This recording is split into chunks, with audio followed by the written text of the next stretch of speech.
Hi guys, Moreno Ravenberg here again. It's live streaming time again. I hope everyone is doing okay. Today is Monday, August the 5th, and how time flies. Not that I'm complaining. In all honesty, I prefer the time to fly, and I prefer things to go the way they're going right now. As far as I'm concerned, time can go even quicker. Okay, I'm not kidding. Time can literally move even quicker. It's 4:37 in my location. Let me just start off by doing the basic of things. Just the basic stuff, you know. In any case, today's topic, is the miserable nature of the occult enthusiast. Yeah, the miserable nature of the occult enthusiast. I see 3 people watching. Welcome, 3 people, whomever you may be. Okay, that has been done. Let me see if I can quote Nanatin is online. Goddess of Earth 2. Quote Nanatin is spelling out my name letter by letter. Infinite Power says, why does it have to be miserable? Hold on for a second. I'll get to that in a second. I haven't even started yet. Let me start the topic. No, let me notify someone that loves to join these live streams to see if he can join or not. Let me set my cell phone to vibrate so that no one disturbs me during the live stream. Yeah, so let's begin. Like I said, the topic is the miserable nature of the occult enthusiast. I have covered this topic on my website and the linked YouTube video too, called The Occult World and whatnot. It's not the first time that I've discussed this topic, but it is the first time that I'm discussing it on a live stream of mine. Hold on for a second. For people that might not have read this yet, for people that might not have read the article yet, I will share it. This is the article that relates to this subject. Got 4 people watching. Okay, good. So yeah, let me begin.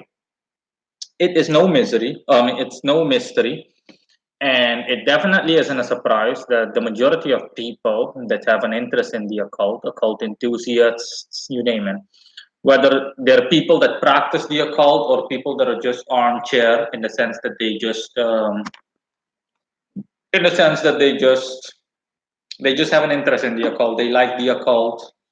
They are into the occult. They're literally just occult enthusiasts. It's no mystery that these kinds of people, generally speaking, aren't the most successful of people or the most prosperous of people or even the happiest of people. Bluntly put, the majority of people that have an interest in the occult are people that are miserable, people whose lives are filled with nothing but pain and misery, at the very least for the most part. People that are unconventional and not in a good way. Unconventionalism or inconventionalism can be a good thing, especially when creativity comes into play, but not in an occult sense. Okay, let's just call them off. People that are off. I've seen this time and time again, but even if I hadn't seen it, I know that it's true. Not that there has been any statistical study or research on it, but that's not even necessary. I've been through this time and time again back in the day when I was a beginner, because I was also like that back then. Life was pain and misery. I was lost. I literally had no purpose in life, and it just goes on. And ironically, that's when my interest in the occult was at its strongest. Okay, my interest in the occult was literally peak back then, whereas now the occult is completely integrated and is simply part of my daily life and part of who I am. It's literally part of who I am. For me, a spirit is no different than seeing an acquaintance or anything similar. It's like living with a good deal of people. that you are more than familiar with, like living with housemates or family members and whatnot. You name it. But yeah, bottom line is that these people are miserable. Eric Anderson says hello, and he has immediately resorted to retracting his message. I mean, I'm not gonna lie, Eric Anderson. At this point, even if you, even if you hadn't, even if you had a different name, it doesn't matter. I would immediately recognize you by you retracting your messages, just pointing out the obvious. Anyone would recognize you. Hey, that's Eric Anderson. He retracted his message. Look at that. He keeps retracting them.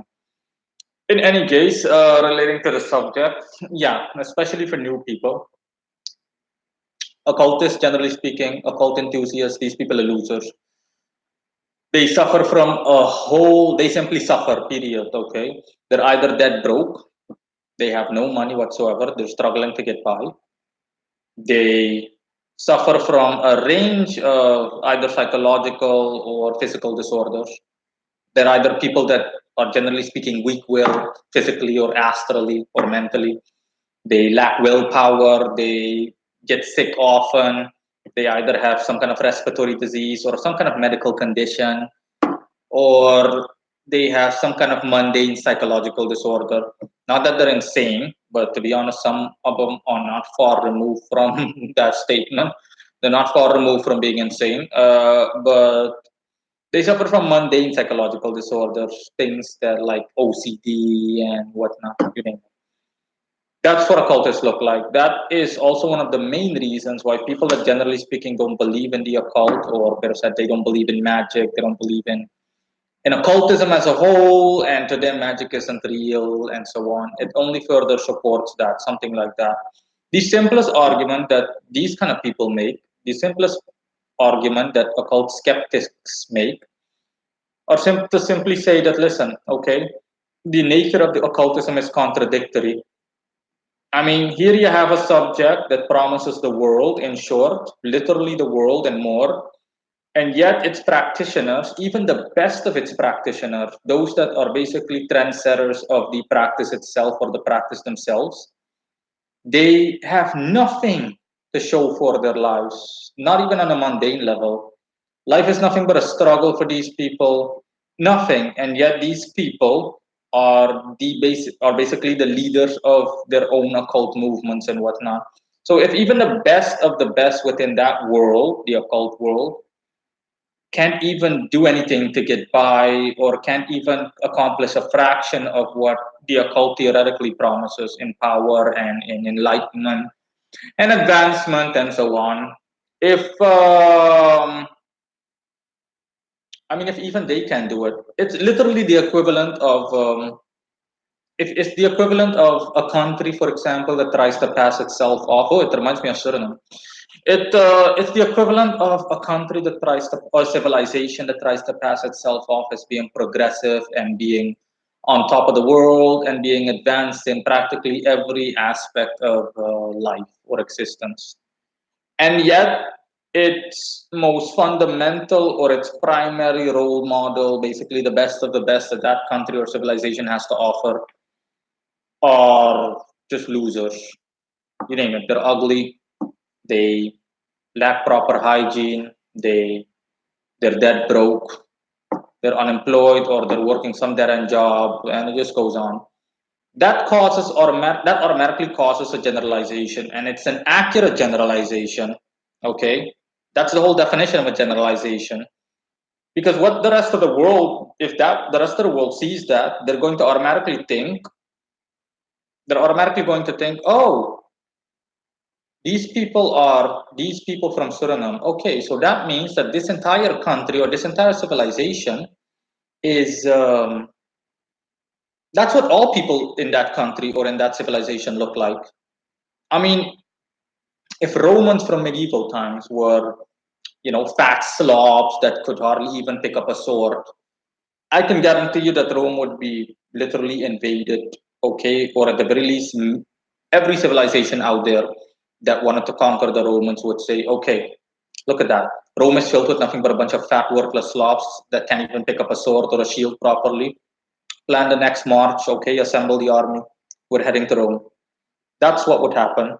And this is normal, okay? There is nothing wrong with generalization, because people that will try to guilt you into making you feel bad about yourself, or people that are opposed generalization, or people that generally speaking are of the opinion that they're stepped on their toes because what you're discussing applies to them directly. They're the ones that are being attacked, or they feel like they're being attacked. Those people, will automatically say that no, listen, a generalization equals racism, or it equals an unjust bias, which is bullshit. No, it's a generalization. An ethnic generalization, for example, is to say that black people are worthless. That doesn't mean that every black person, literally from Australia to Alaska or Hawaii, is worthless. No. Even in my location, my deplorable location, I've met black people that are normal. They're normal, decent, civilized people. But statistically speaking, no one has to tell you, because most people simply know this. But some of them don't say anything out of fear of being labeled a racist, or being simply bad mouthed, and thereby it causing negative consequences and shedding a negative light on them. But we all know, metaphorically speaking, we all know that black people aren't exactly as an ethnicity. The black race, the Negro race, isn't exactly the most productive, or the most productive of or most advanced of races. This is just one example, okay? This is literally just an example. Okay, no need to feel offended or anything if you're black, it doesn't matter. This is literally just an example. Different example is that all people that come from the third world, people that come from developing countries that aren't nearly as developed as developed countries, people that come from countries that don't have indoor plumbing, or that's people that come from countries that in which they live in huts and shit, that these people are stupid, that they can't do anything, that they're good for nothing. So generalization. It doesn't mean that every person from the third world is like that. But it does mean that most of them, statistically speaking, let's just say roughly estimated, and 80% is like that. And that's my point. Okay? That is my very point. That's normal. That's a generalization. It's the same thing for occultists. When saying that, hey, all occultists are losers and there is no credible occultist out there, it's a generalization from especially occult skeptics, people that oppose occultism. And to them, magic is nothing more than a bunch of hooey, and that there is no such thing as spirits, and no such thing as being able to summon spirits and work with them for results and so on. More often than not, these people are either atheists, or they're people that are very grounded, in the sense that they're very superficial. For these people, life consists of or life is nothing more than all they can see, hear, and feel. For these people, the only thing in existence is what they can see, hear, and feel.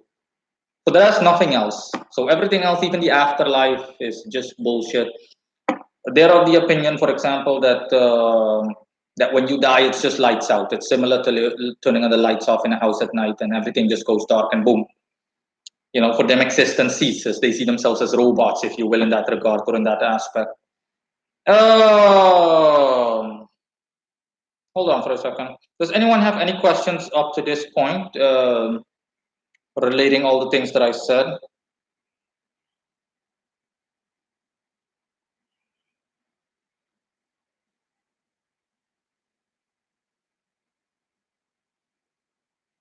I see someone saying something in the chat bar from the corner of my eye.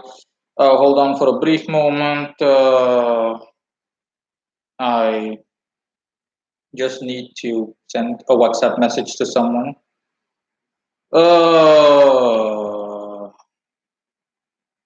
Okay, yeah. Okay, yeah, no one has any questions, it would seem.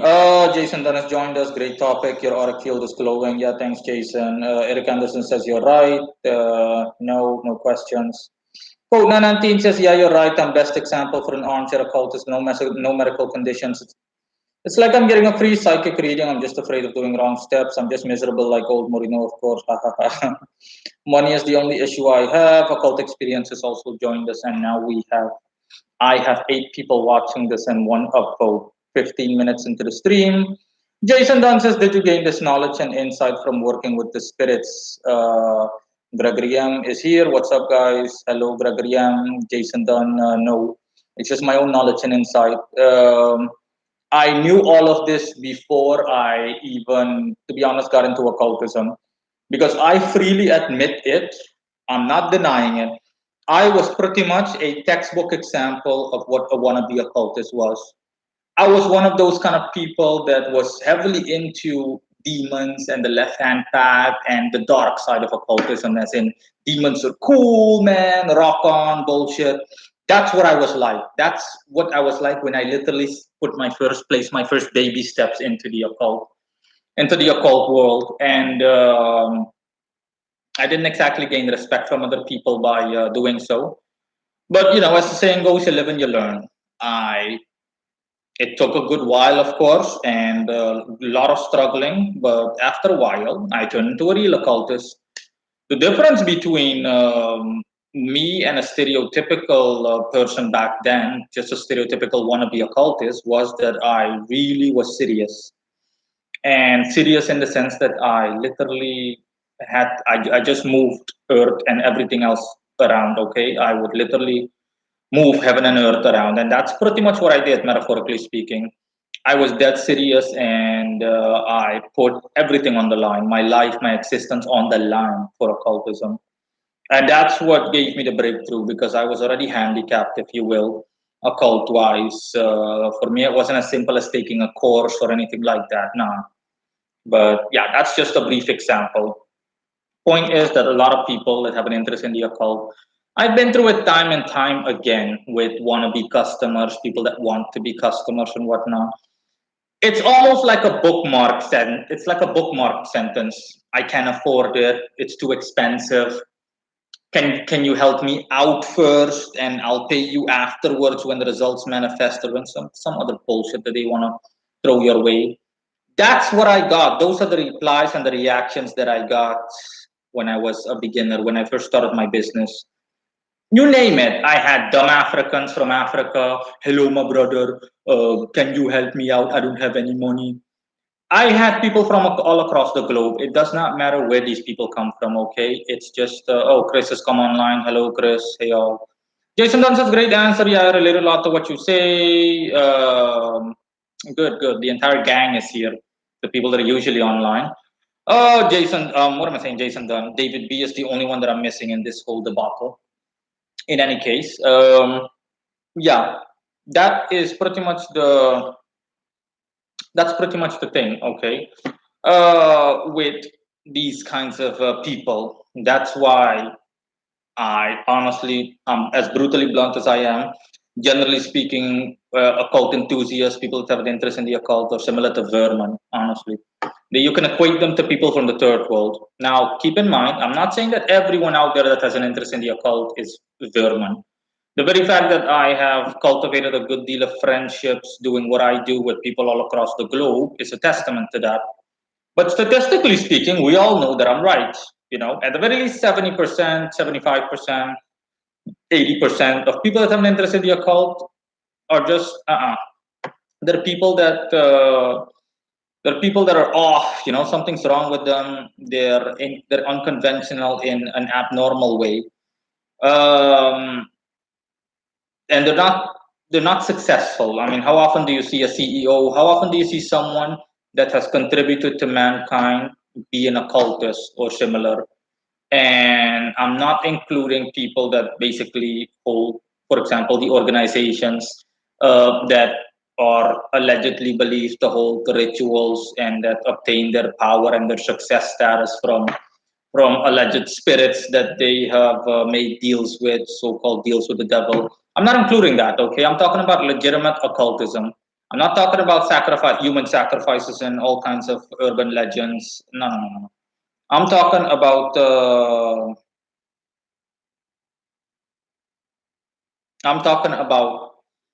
just legitimate occultism. Those of us that are interested in the occult, whether and are interested in just general occult information on the world, or general occult information general occult information, or how should I put this? Or simply a magical system, whether it be necromancy or ceremonial magic or witchcraft or Wicca, doesn't matter. Anything occult related.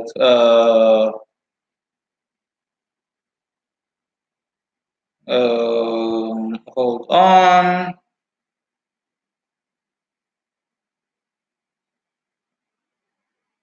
Yeah, I'll get to your question in a second. Code 919. Yeah. So yeah, the stream has walked, has boom bumped it up to 11 people. I've got 11 people watching now.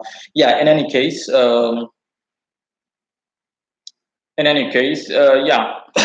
these people are not successful people, and like I said, there's something wrong with them. An example is, for example, I don't know, a transvestite. Not that there's anything wrong with transvestitism or whatever, but let's just face facts, okay? Homosexuals and transvestites are not normal from a natural perspective. I'm not bashing on anyone that is a transvestite or homosexual, but you know what I mean. It's not traditionalist. It deviates from the logical path, or the it deviates from normality somewhat. Okay, society as a whole, generally speaking, accepts it. Okay, or tolerates it, better said. But from a regular standpoint, we're not going to say that, hey, this is normal. Just an example. In the same way that smoking isn't normal, you can argue all you want that people back in the day smoked and whatnot. I'm just saying that smoking like that as a habit is not natural. You're meant to breathe in air. You're not meant to breathe in smoke. That's what I mean.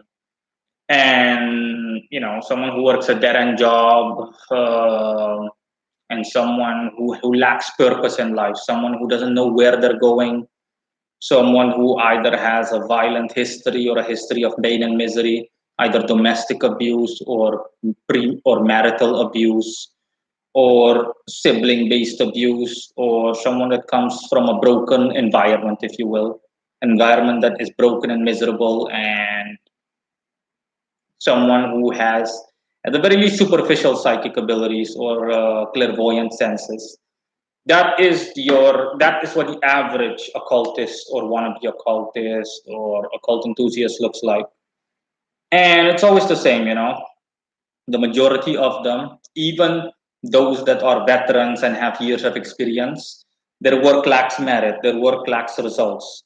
They can't give you a concise answer, and if you ask them something, instead of giving you a straightforward answer, they'll either ignore you or just talk around you, similar to a corrupt politician from a developing nation.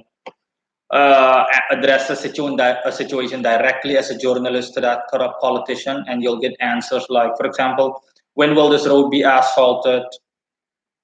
Instead of actually addressing the point directly, that politician knows that he's not going to do that because otherwise it might put him in a bad light, it might make a bad impression on him. Instead of just literally saying, unfortunately, we won't be able to make this road for at least a couple of years unless something drastically changes, since since we are suffering from budget cutbacks and whatnot.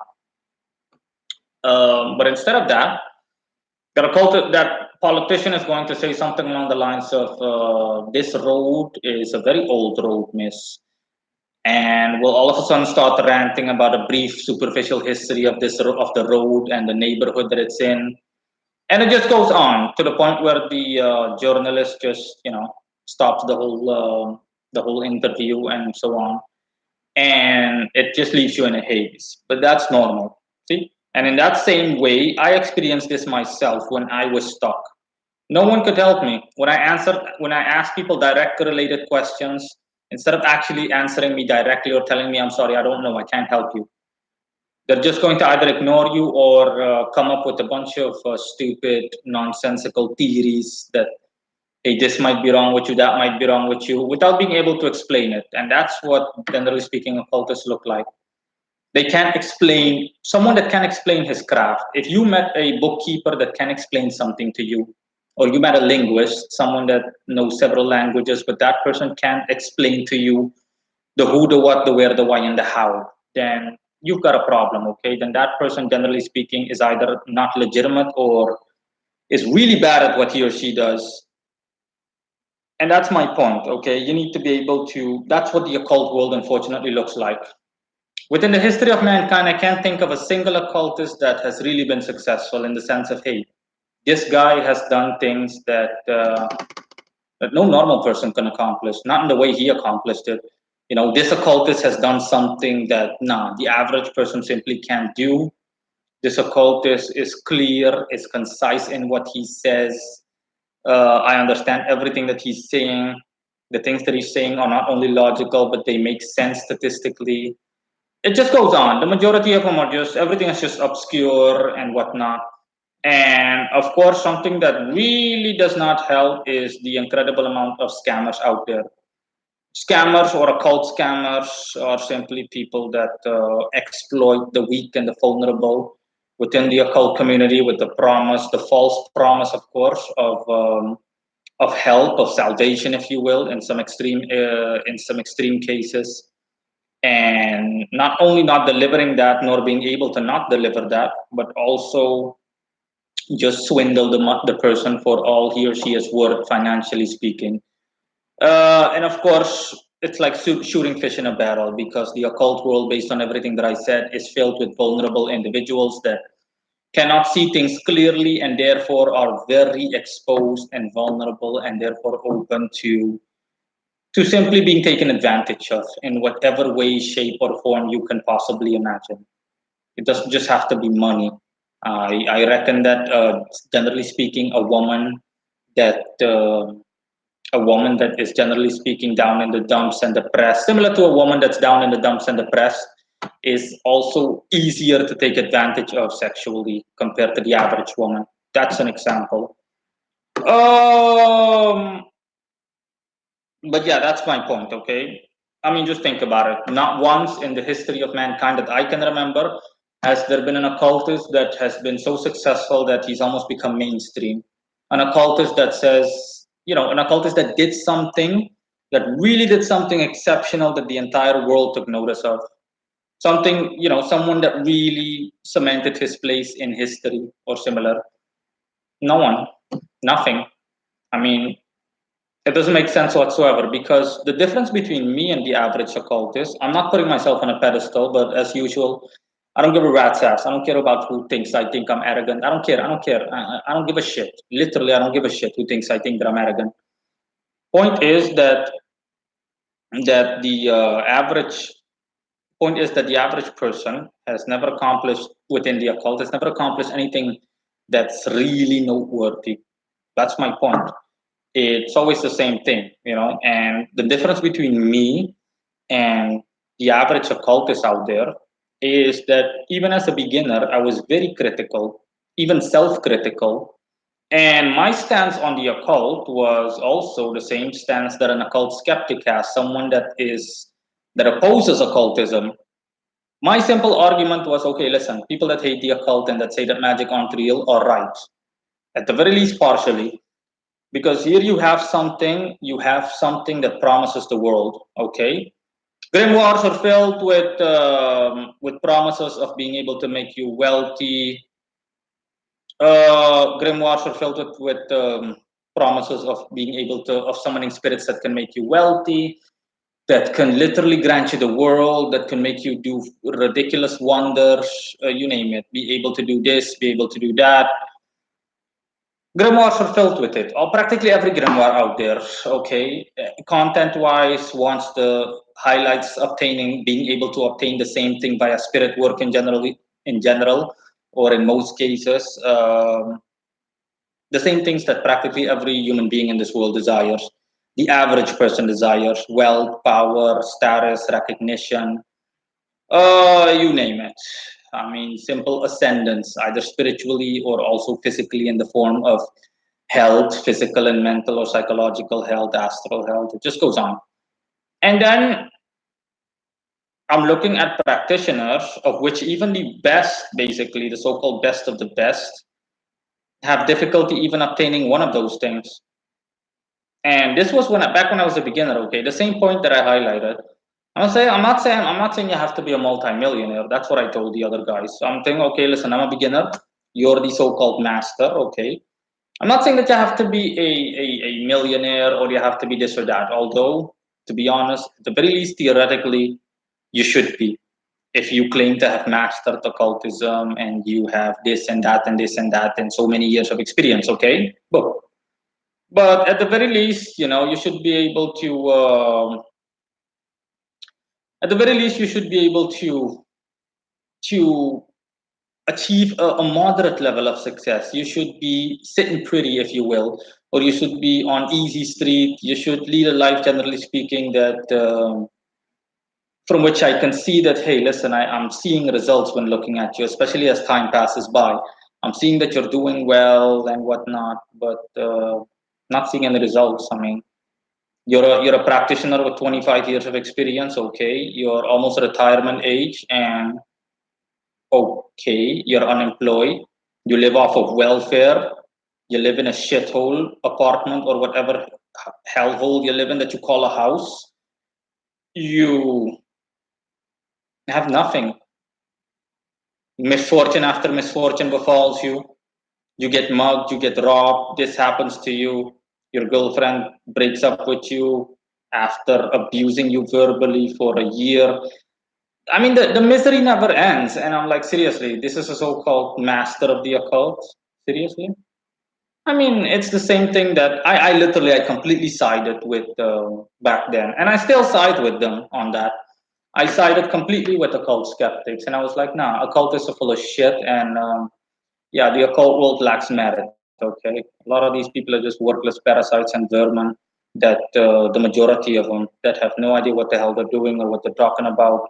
I've asked them questions just as a test and they can't answer you. They just keep yapping on and on, but they can't answer you. They're not addressing the matter directly. They just keep talking around it, or they make up sorry excuses to not have to answer you. I need to do this, I need to do that. I'm sorry, I'm a busy person.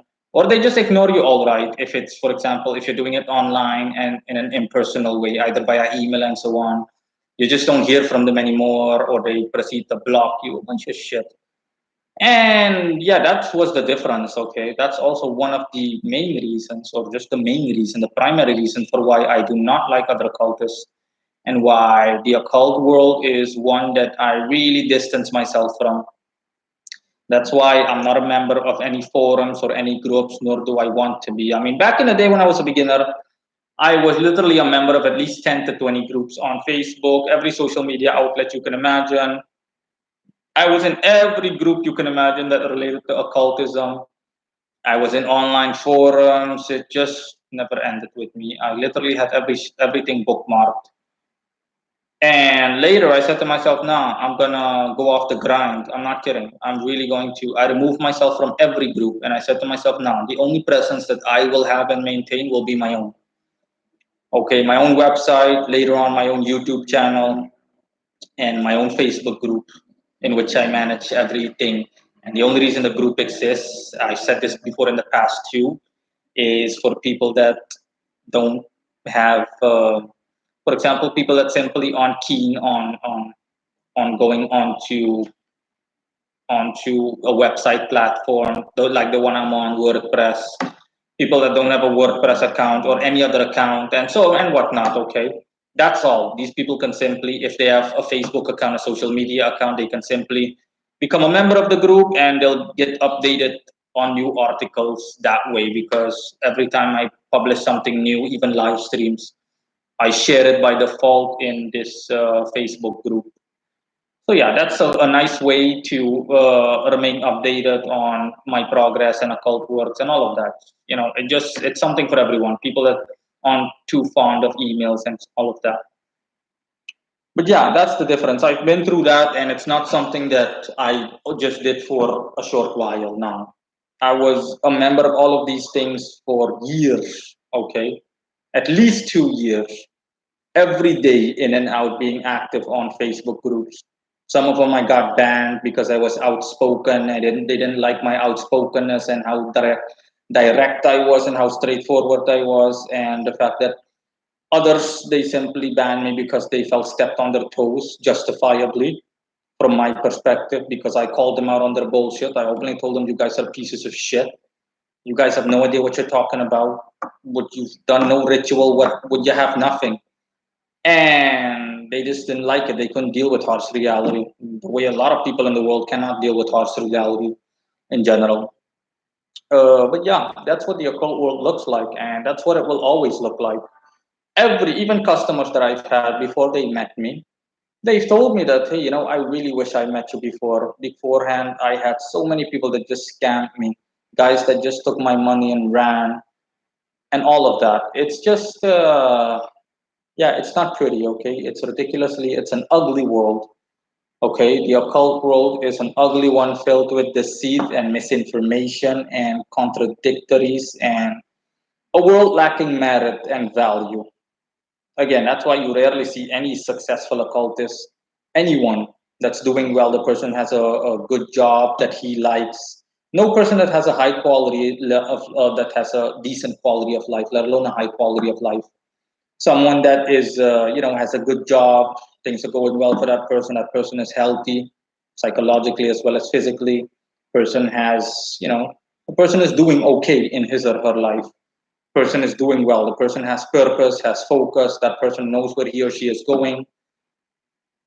The majority of all of these things are lacking, to say the least, from an occultist's or an occult interests, an occult enthusiast's life, generally speaking. And that's the case for the majority of them. And now I am going to go to the live chat section to see.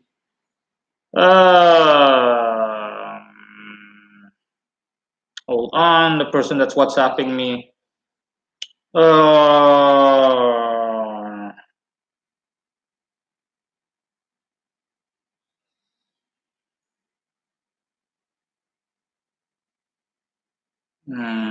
Hold on. Does anyone have any questions while I address what I'm busy with right now? I'm seeing 9 people watching. The one upvote.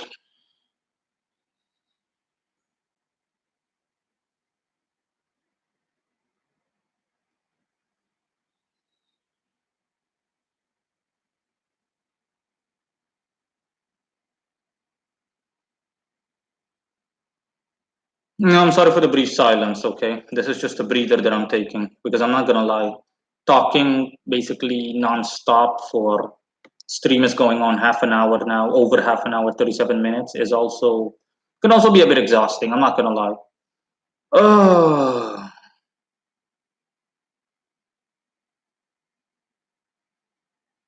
yeah, in any case, yeah, David B is the only one that I'm missing here. Gregory Yam says, isn't everyone a wannabe occultist in the beginning? Yes, but not in a negative way. When we say wannabe, right, the average person that says wannabe, we're talking about someone that tries to, or that pretends that he or she is knowledgeable on a subject, and is serious about it, but it's the exact opposite. Someone that is literally a wannabe. You want to be it, but you're not, and simply fails in the process of doing so. I freely admit that. That's the only part of my, and I think that's the only thing that I can remember. The only part of my life where I wasn't genuine, where I was just a wannabe. But it doesn't matter. You live and you learn. And back then, I was also miserable. I was pretty much the poster boy or the poster child for the average occultist. I had nothing to accredit to myself or to my life. I was lost and simply mentally confused. I had no life purpose or direction. I had no idea where I was going, and I was theoretically speaking fed up with life. Not in a suicidal way, but I just didn't see the purpose of living. I was just completely black on the inside. Oh.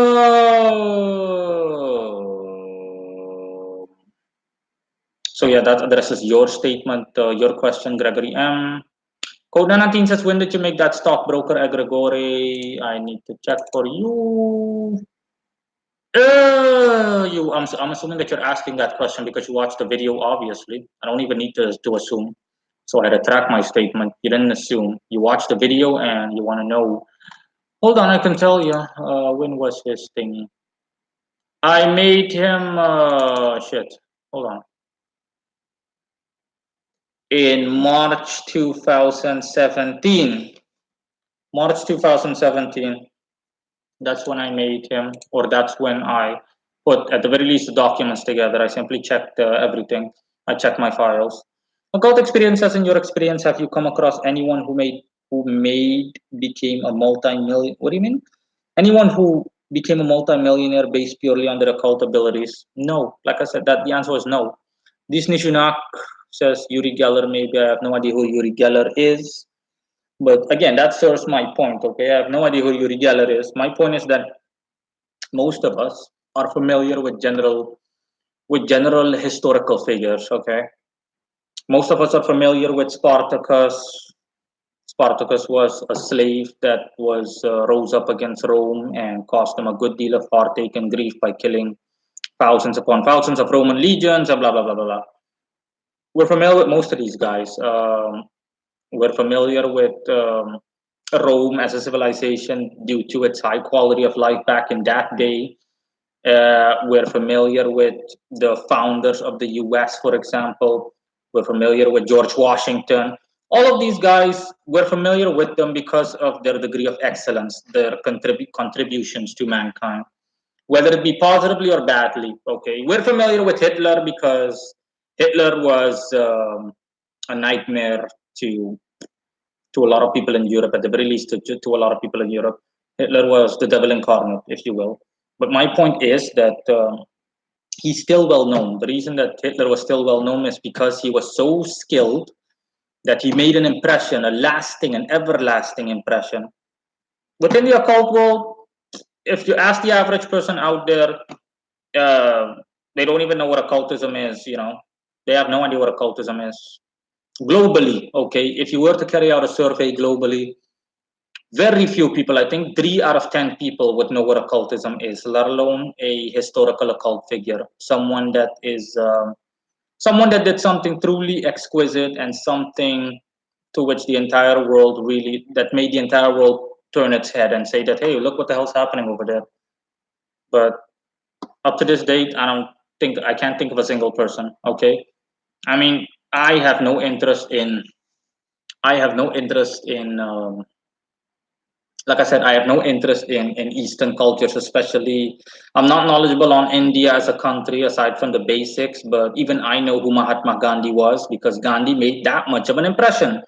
Gandhi was that much of a pain in the ass and an eyesore to the British that colonized India. That's my point, okay? These guys made such a significant impact on mankind that it forced everyone's attention. It forced people to literally look that way because what was happening that way in that direction was so intense. Someone displayed something exquisite. That's my point. Oh, Eric Anderson retracted his message. You know your shit. And sorry repeating. Haha, Eric Anderson. Gregory M says, a cult experience, EA covering probably with all his books and courses. That's a good one. Goddess of Earth says, yes, that's something I observed, the surrounding of some of the occult YouTubers. Only a couple of them seem to be doing well. Code 19 says, can't think of any popular mainstream occultists other than Crowley. Yeah, listen, even Crowley, like I said, even the best that the occult world has to offer, no, nothing. The majority of people out there, okay, even occultists don't know who Aleister Crowley is. A good deal of occultists don't know who Aleister Crowley is. I roughly estimated, let alone mainstream people.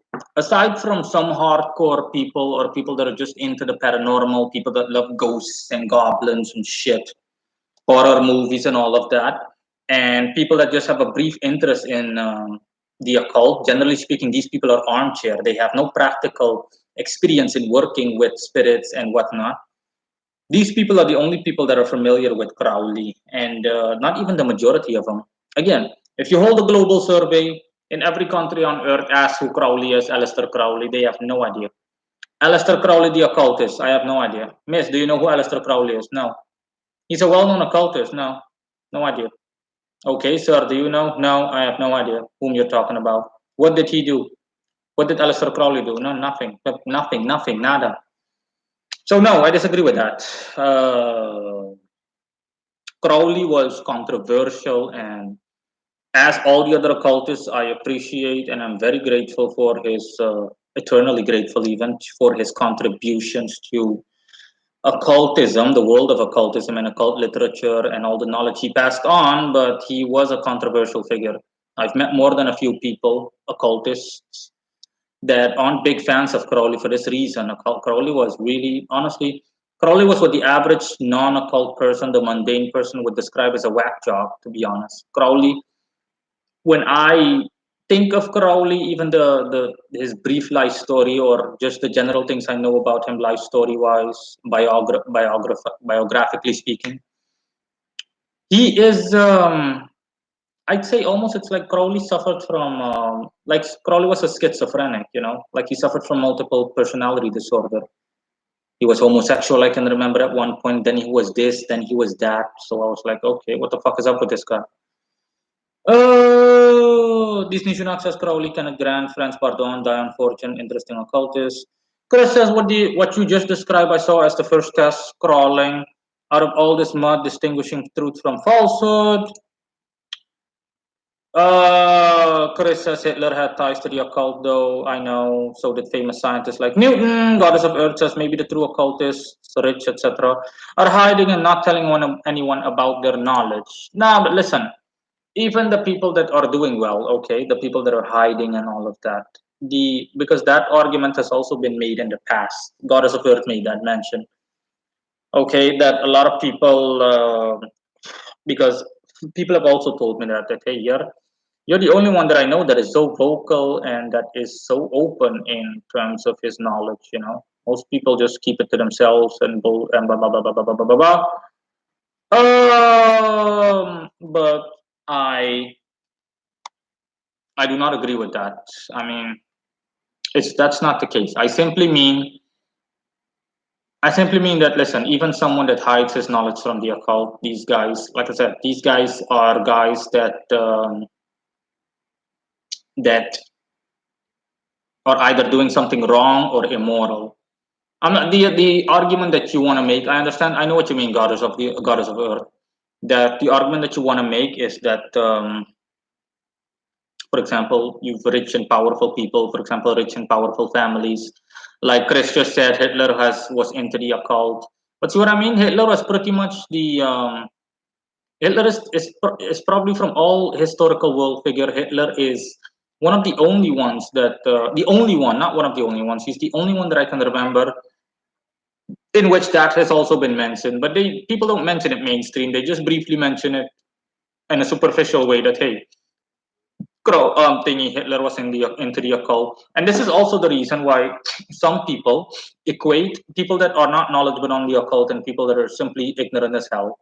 They equate occultism with evil. They equate occultism with devil worship, and the stupid argument that someone like that would want to make is that Hitler came into power because he worshipped demons and they granted him his power and blah blah blah blah blah. There is no reason to hide that. If you're a legitimate occultist and your work has merit and everything's okay, then there's no reason to hide it. What reason would you possibly have to hide your occult skills or anything like that? Example: the people that hide these things. Let's just say people that come into prominence, well-known people.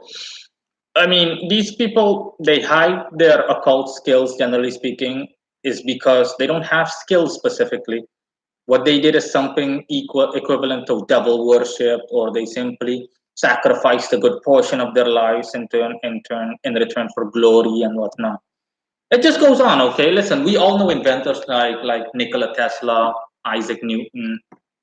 These were scientists that did groundbreaking things. We know the Wright brothers because even people that aren't into planes, people that have never traveled. I have never been on a plane. I'm not gonna lie to you.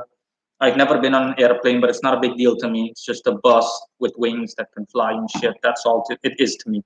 And that's all it is theoretically. But we all know these people, the Wright brothers, because they're the first one that, they were the inventors of the first airplane. They did something revolutionary, something that has had a permanent impact on mankind to the point where their invention became mainstream. With Tesla, it was electricity. With Watt, I forgot what Watt's first name was, Thomas J. Watt or anything. In any case, the guy that invented the measurement kilowatt hour and whatnot. And I think he also invented the light bulb. I don't know if Newton did that. In any case, my point is that we all remember these guys is because these guys did things that were legendary. Doesn't matter how far into the future we are, these guys will always be remembered because they simply just revolutionized everything. They changed everything for mankind permanently. They changed the way we think. We change. The only thing that I can't remember is who invented the car, but I can easily look it up. Who invented the first car? But that person is also remembered. You name it. It just goes on and on and on. Of course, not every person that has done something groundbreaking is remembered, especially if it's something mundane. For example, we're not going to remember who built the first house because it's not black and white. But that's just an example, okay? I mean, for that same matter, Nikola Tesla was also maybe into the occult, and you don't know. He just hid it from the public, and you could also say that he worked with spirits, and these spirits taught him how to come to inventing. These spirits helped him invent electricity. These spirits granted that knowledge on him. They bestowed that knowledge upon him, and that in turn led him to invent electricity. But my point is simply that if you aren't doing anything wrong, then yeah, you're not going to do it.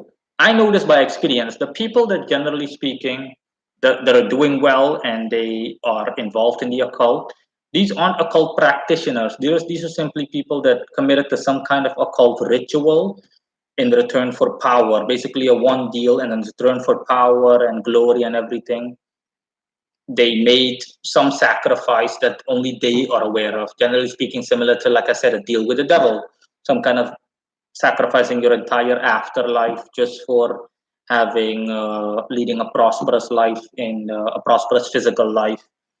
So a deal that's very unwise, and they're not going to say something like that because they're afraid of being condemned, because that's what's going to happen. Because what they did wasn't legitimate. What they did was not honorable. What they did was the equivalent of John F. Kennedy being murdered, to be honest. Not literally, but metaphorically speaking, figuratively speaking. I mean, John F. Kennedy's killer, I forgot his name, Lee Harvey Oswald. Yeah, Oswald didn't deliberately come forward. I shot the president. As far as I know, yes, I shot the president. You name it. I'm a badass.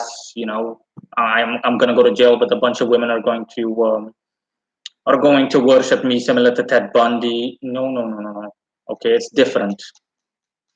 So, no legitimate occult practitioner, someone that literally practices the occult. So, in the sense of, hey, this is what I do, this is my day job, this is what I do for a living, can no one like that exists within the history of mankind. Not that I'm familiar with it. Okay. The only person that comes to mind is Merlin, but Merlin is a mythological figure more. I'm not even sure if Merlin has roots that are that in the sense that he's based on an actual person. If he is based on an actual person, then I don't even know if that actual person legitimately had powers. That undoubtedly that's grossly over exaggerated, and that wasn't the case. Most likely, Merlin was just, if he did exist really, or if there was a character that inspired the mythological figure Merlin, or the fictional character Merlin, the sorcerer that we know from medieval times and King Arthur's time. Uh, if there was someone like that, then he was most likely just a druid. He was like a neo-pagan or just a pagan, someone that, if he held any occult affinity at all, he simply he was simply similar to a witch. He was like a warlock, but that's it. And the only reason that Merlin is remembered is because, if he, again, this is assuming that Merlin is based on an actual person. If he was remembered, I mean, if Merlin was a real person, the only reason that he's remembered is because of pop media, because he has appeared in books, literature, and in movies, you name it. Throughout the time, remakes have been made. So practically every generation is reminded of Merlin and King Arthur. and the Knights of the Round Table and whatnot, you name it. That's my example. Goddess of Earth are scared of being. Oh, wait a minute. These Nishun access multiple disorders can be associated with spirit possession. No. I mean, it can be a symptom, but it's not good if that's the case. It's more like the symptom of a disease. It's a negative consequence, which is unhealthy psychologically, obviously. I mean, would you allow yourself to become possessed by a spirit, and would you be content if all of a sudden you notice that in your work with that spirit, you started gravitating towards homosexuality when you're heterosexual? So yeah, if that was the case, then that's not healthy at all. That's not good at all. That's like an unwanted side effect, a negative side effect. Goddess of Earth says scared of being ostracized in response to what I was discussing earlier. Chris says, or ridiculed. Gregory M says, be more effective, not being stopped by not saying anything. No, that also doesn't play a role, okay? That also doesn't play a role. Yeah, I know that there is a saying out there that is called silence is golden, which applies to the occult, especially work in silence and whatnot. No, that doesn't apply to the occult. Believe me. I thought in the past that made sense, but that doesn't make sense at all because even spirits they enjoy attention. They enjoy. They simply enjoy the attention because attention equals empowerment at the very least indirectly. A spirit, there is nothing worse for a spirit than simply to be forgotten, especially pagan spirits to be forgotten because attention equals power. But if you're just discarded and if everyone is apathetic towards you, no one, everyone just acts like you're not there, like you don't matter, then you're you're not going to enjoy that to say the least. Okay, you are going to feel like you don't matter sooner or later, and yeah, that's it. So now that makes no sense. Okay, and even then, everything I said still applies. The people that are quiet can't explain to you why they're quiet. I remember this because I remember too that when I read Constantinus' Summoning Spirits, The Art of Magical Evocation, uh, that he also mentions that you shouldn't tell people when you're going to perform a ritual because it might mess with the energy stream and whatnot. And generally speaking, scientists have also discovered that it's not a good idea to tell people about your goals before you've accomplished them. And I know this to be true too, because it's happened one or two times, not as an occultist, before I became an occultist, that when I told people that I was going to do something, all of a sudden it doesn't happen. It could have been a coincidence, but it happened more than one occasion, a couple of times, two, three times. So I thought to myself, maybe there's some truth to it. But again, specifically to the occult, that doesn't apply. That really does not apply. Eric Anderson says, wow, never been on a plane. What do you want, Eric Anderson? I already told you where I live. There is only one airport. A ticket is just purchasing a ticket to go abroad, let alone requesting a visa, is almost not doable for the average person. So, just jokingly, fuck you. Oh, Goddess of Earth says, what about Nostradamus? Wasn't he a famous magician? Nostradamus, it's not black and white. Nostradamus wasn't really an occultist. Nostradamus is known for being a seer. If you ask people on the street who was Nostradamus, a lot of them, a surprising amount of them, that's how stupid people can be. They don't know Nostradamus. But the people that know Nostradamus will say, hey, he was a seer, I think, right? It's the guy that from medieval times or something that predicted a bunch of things that of which most came true or a good part of them came through. Hold on, can everyone see me okay? YouTube's telling me that my connection is unstable and blah, blah, blah. I can see myself fine, so I'm assuming that everything's fine stream-wise. Yeah, in any case, Nostradamus. That's what I know about Nostradamus too as a child. Ever since I was a child, I was born in 85. When I was a child, what I knew about Nostradamus, because I heard it from other sources, was that he was a seer and he prophesied a bunch of groundbreaking things that mankind had not yet invented. He was from the medieval times, I don't know, 17th century or something, the 16th century, whatever, or the 10th century even, I don't know. And he already indirectly discussed things like he described things that later would be known as fighter jets, airplanes, military jets, drones, things like that. Aside from that, he also made, he also made other confessions, or better said, prophecies.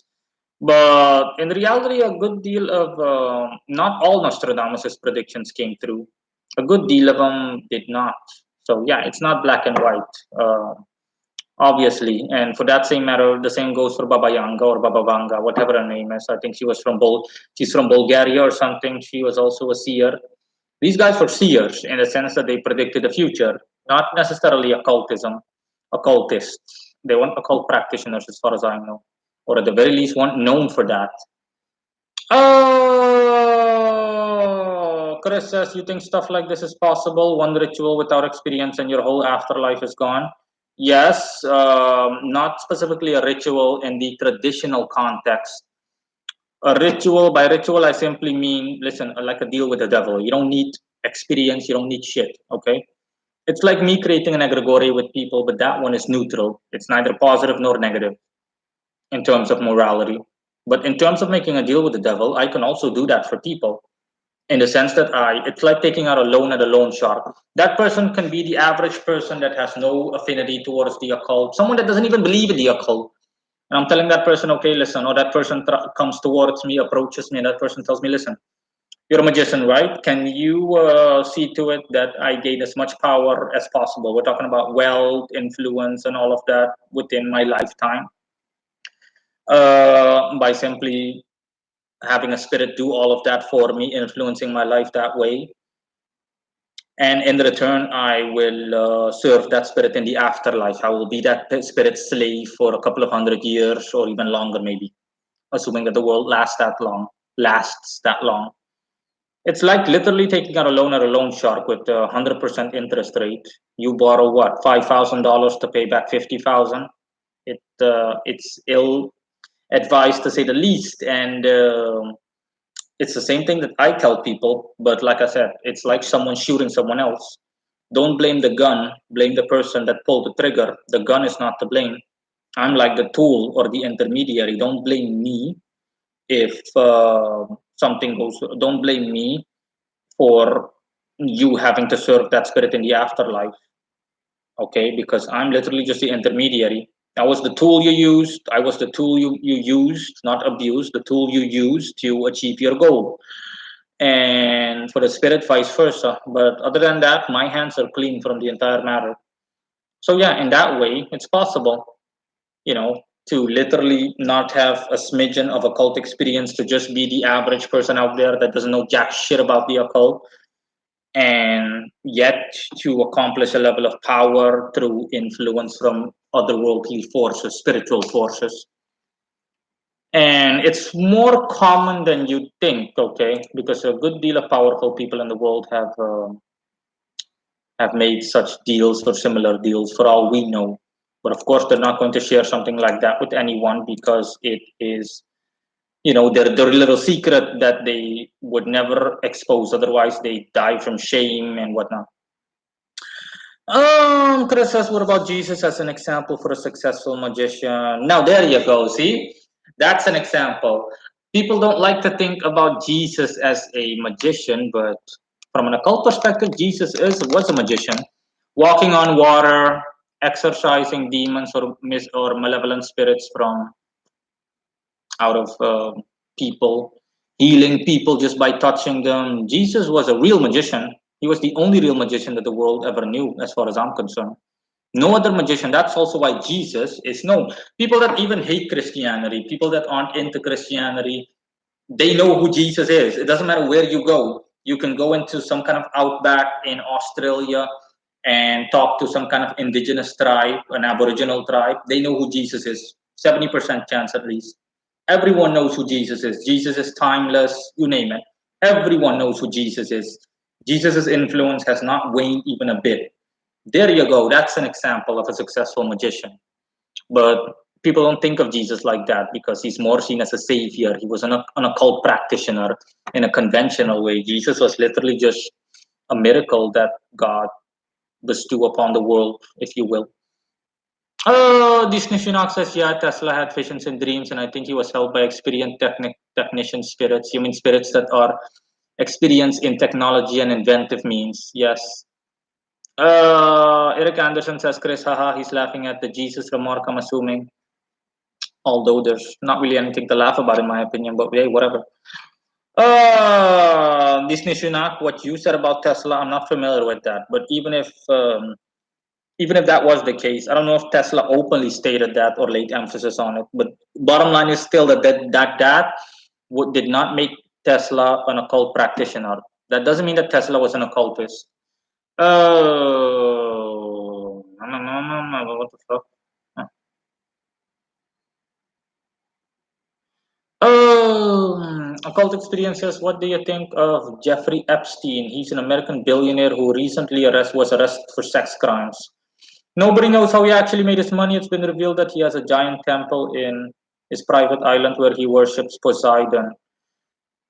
Oh, yeah? Jeffrey Epstein? I have no idea. The name Epstein rings a bell because Epstein is a relatively okay name. It's a well-known name. Yeah. But for the rest, I've never. So I'm familiar with the last name Epstein, but I'm not familiar with Jeffrey Epstein specifically. Jeffrey Edward Epstein is a convicted sex offender and financier. He began his career in finance at the investment bank Bear Stearns before forming his own firm, Epstein and Co. I don't see anything relating to occultism, legal proceeding, criminal case, blah blah blah, civil cases, personal life, wealth, residences, philanthropy, interest in eugenics and transhumanism. I'm not seeing anything relating to occultism specifically. So yeah, I don't know. But even then, I never heard of Epstein in the sense that Epstein is well known. The name Epstein is, if I'm not mistaken, it's a Jewish name, right? Yeah, it's like Weinstein and so on. So yeah, the name rings a bell. But then again, Weinstein and Maxwell also ring a bell in that they're common Jewish names, specifically Jews living in the US, but nothing else other than that. This Nishunak says Jesus, I think, was the first one that learned how to dematerialize. Eric Anderson says, poor pagan god. Code 19 says, what if someone made a deal for giving away the afterlife in the past life? Let's say that individual is living in his afterlife right now. How would he suffer? He's not aware of making a deal with the devil and still suffers. What do you mean exactly? I'm going to read what you just said, Code 19. What if someone made a deal for giving away the afterlife and the past life? You mean what if someone gave away their afterlife in the past and that individual is living in his afterlife? I don't understand what you're saying. It makes no sense. It's contradictory, to be honest. Eric Anderson says, yes. Eric Anderson says jokingly, fuck you too. Two with a double O. Eric Anderson, go learn how to spell. Ha ha ha. Oh. So yeah. Does anyone have any other questions? It's 5:45 in my location, a quarter to 6. Been streaming for an hour and 8 minutes now. Stream is relatively speaking lively. It's good to see that people have such an interest in the topic that's being discussed. Disney Shunak says we need to know if reincarnation is real. Yes, reincarnation is real. Hold on for a second.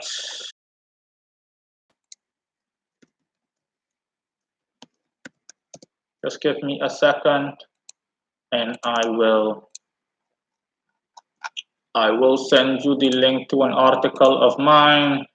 Reincarnation. You can watch this if you want to read that article.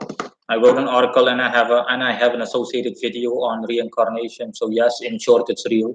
Not gonna say more than that. You need to read what I just sent you. Code 19 says, when did stockbroker egregores start getting effective?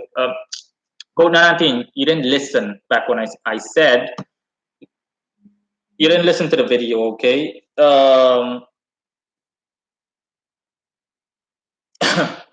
I said in my video on welcome to the egregore store or my egregore store that I had planned to create this egregore. So I had everything, his name, his everything. But I never went ahead with it. By ahead, I mean I never created him officially because there was no need to do so. He became obsolete at that point, or creating him was obsolete.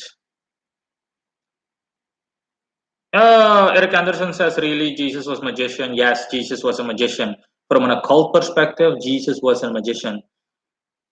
It's also equating, it's the same as equating prayer with an occult ritual. In an occult context, praying is a ritual, but will only produce results when it's done correctly, like most rituals. So, yes, I also have an article on that. Does praying work? What, and etc., etc. Occult experiences, what does being a slave to Satan actually entail? Like, what would they do on a daily basis for eternity? Any examples? Of course, I can't tell you that directly, okay, because I have, or completely, I can't confirm that for you.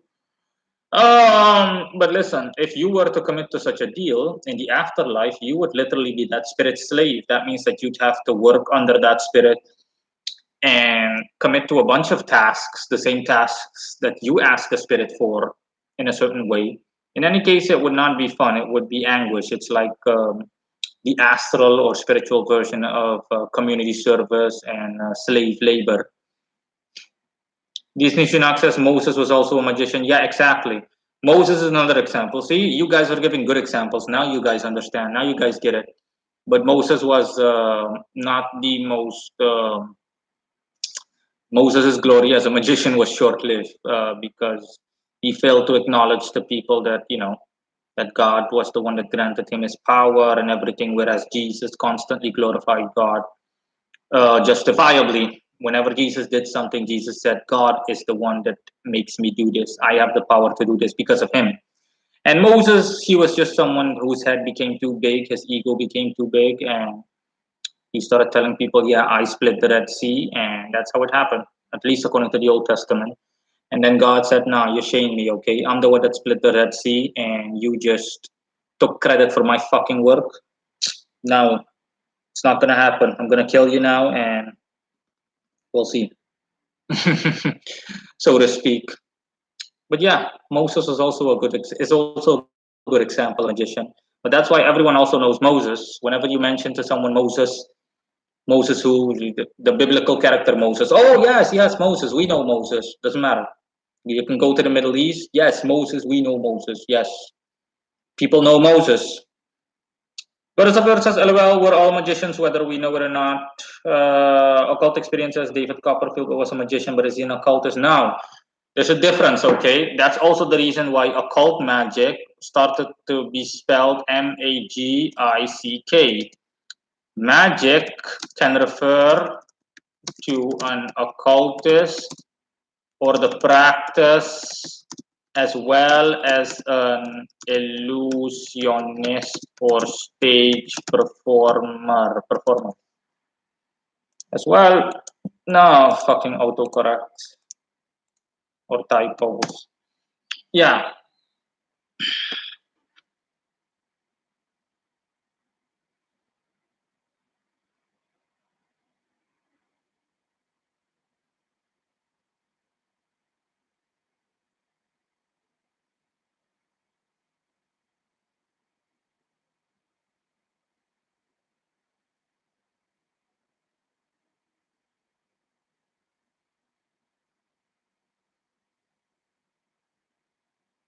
So yeah, that's the difference.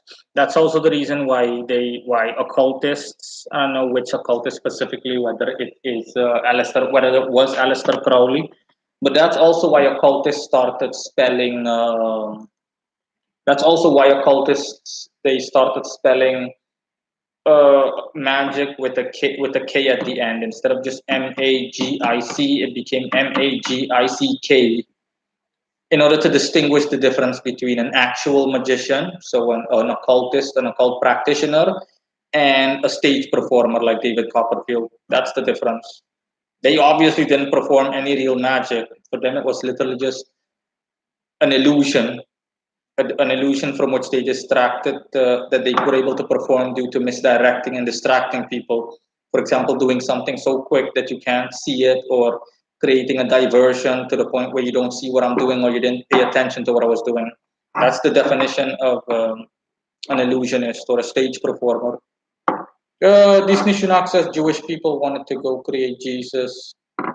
Jewish people wanted to create Jesus as they want, and Eric Anderson says Jesus is Jewish. Yes, but that serves my point, okay? Jesus was Jewish, and even non-Jews, as well as every other person out there, regardless of religious affiliation or the religion that they follow, if they follow any religion, is familiar with Jesus. I mean, Jesus is mentioned in pop media. Jesus is mentioned everywhere, and everywhere that Jesus is mentioned, even if they make a mockery of Jesus, it's because it's in most cases out of jealousy, okay? Because Jesus was so skilled and so great and so etc. That's the point that I'm making.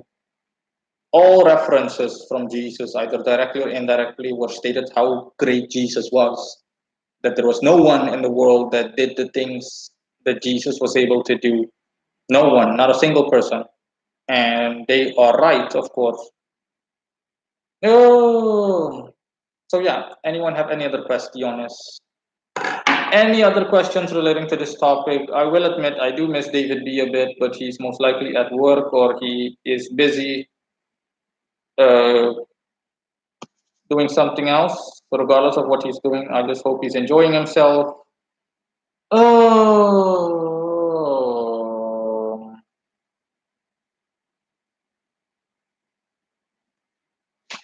So yeah, point is that occultists, generally speaking, are not successful people. They're not. Occultists are just dead broke losers, generally speaking, and the occult world is not one that has merit. You know, it's not one that has merit. That's why most occultists are unable to practice the occult as a day job, and they're being ridiculed for it because if you can't even use your practice to pay the bills, then what good is it? Occultism, to be honest, its place in society is hard to distinguish. Okay, it some might say that it has no place in society. It does. It does, according to my own insight. Occultism does have a place in society, but on based on occultism's nature, occultism is simply a separate or individualistic or just independent factor within society. Globally speaking, occultism is like a country within a country, if you want to put it like that. But yeah, unfortunately, it's not a prosperous country, generally speaking. But that's not the fault of the country itself. Blame the magician, don't blame the system that he practices. Occult experiences. Do you think the Hebrew language has more magical powers? It can, but not necessarily to the point where it is worth it. Of course, every little bit helps. And yeah, I know what you're referring to because in a lot of grimoires, you need to vibrate god names in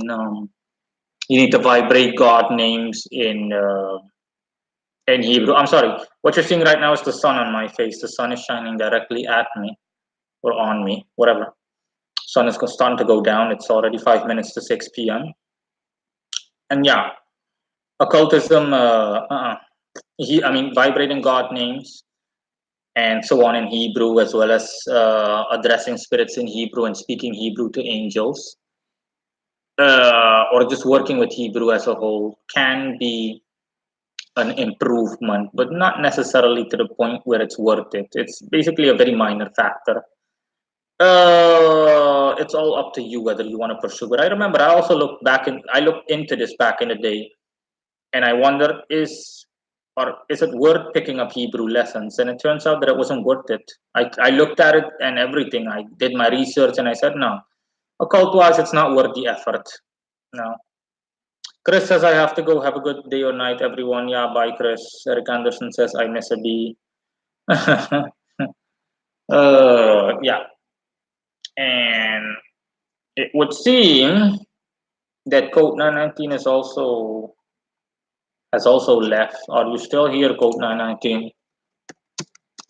Are you still here? Oh, you're still here. Okay. So yeah, I see 12 people online. I'm assuming that everyone can see me and hear me okay because no one answered me when I asked a question relating to the connection. Code 19 says, bye, Chris. I'm listening to you, Marino. Okay, that's good. Um, and yeah, that is pretty much it for occultism. And for that's pretty much it for the topic that I was discussing. Anyone is more than welcome to ask me anything miscellaneous, of course, or anything of a miscellaneous nature. But yeah, that's the case generally speaking with occultists. The biggest problems that people have out there, Gregorian says 10 out of 10. Okay, it's good. The biggest problem that occultists have out there is direction.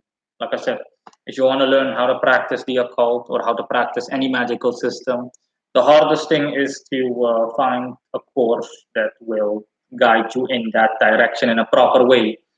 A course that simply explains to you, okay, this is the magical system that you want to practice, this is the definition of it, this is what it entails or contains, and these are the steps that you're going to have to take in order to master this system, and this is what you will get out of it in terms of results. Eric Anderson says 10, 10, 2. Okay, good. Everyone can hear me okay. Um, and yeah, those are the biggest problems that people have out there if they want to practice the occult. A lack of resources, misdirection, a lack of credible knowledge. Everything is just scattered all around, and there's so much misinformation out there, and more often than not, it's contradictory. It just goes on and on and on. So yeah, it's like literally like you, for example, wanting to drive a car. Imagine wanting to drive a car, or you simply want to learn how to drive a car, and we lived in a world in which all commercial driving schools that teach people driver's ed or that give away classes on driving ed or simply driving education, they either listed incorrect examples or they weren't able to teach you normally. Let's just say, for example, you live in a country where no one needs a permit to open up a driving school, and that person doesn't know jack shit about how to teach someone. That person knows how to drive a car because the knowledge was passed down to him, or the knowledge was passed down to him by his father or whatever, a paternal or maternal figure. And regardless of where you want to go, it doesn't matter. One driving school teaches you a bunch of crap. They teach you that they simply teach you the basic things, but they don't teach you how to drive, that you should drive on the left side of the street or on the right. They don't teach you basic traffic rules, what traffic signs mean, or they're contradictory. One of them tells you that, hey, if you see 30 on a thingy, 30 kilometers on a traffic sign, that means that you're supposed to go over 20. Another one says you're supposed to drive exactly 30 all the time on that road. Another one tells you that you're supposed to drive to the beneath 30. These are notable examples, okay? Imagine how hard it would be to learn how to drive a car in such a world in which all the information is scattered and no one can give you a credible, concise answer. You go to one party, that party tells you A, the other one tells you B, the other one tells you Z, and it just never ends. These are all things to keep in mind.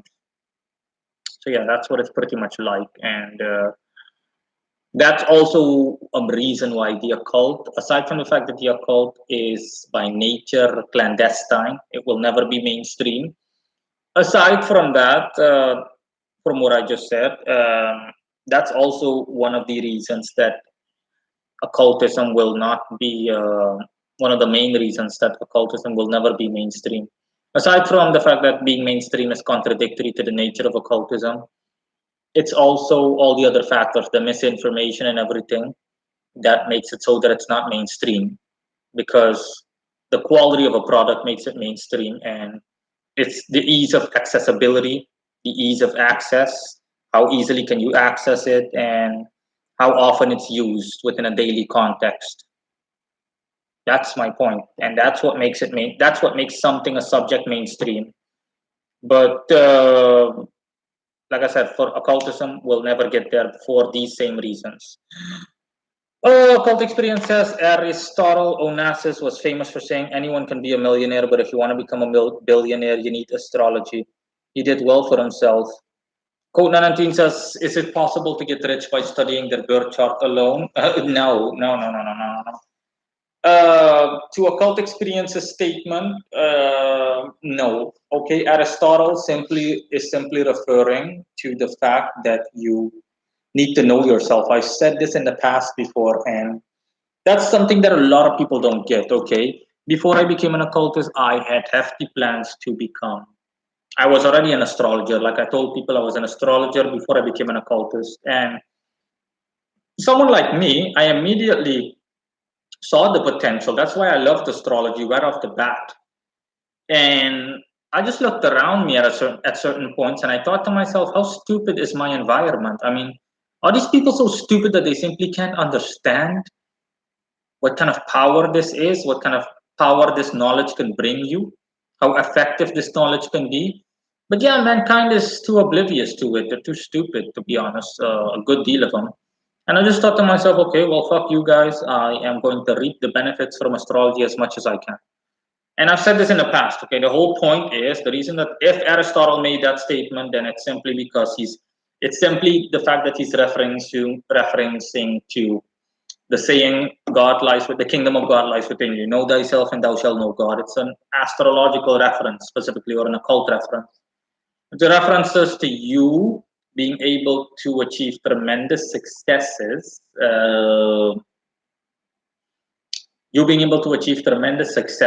provided that you know yourself. Once you know yourself, you know what your qualities are, your character traits are.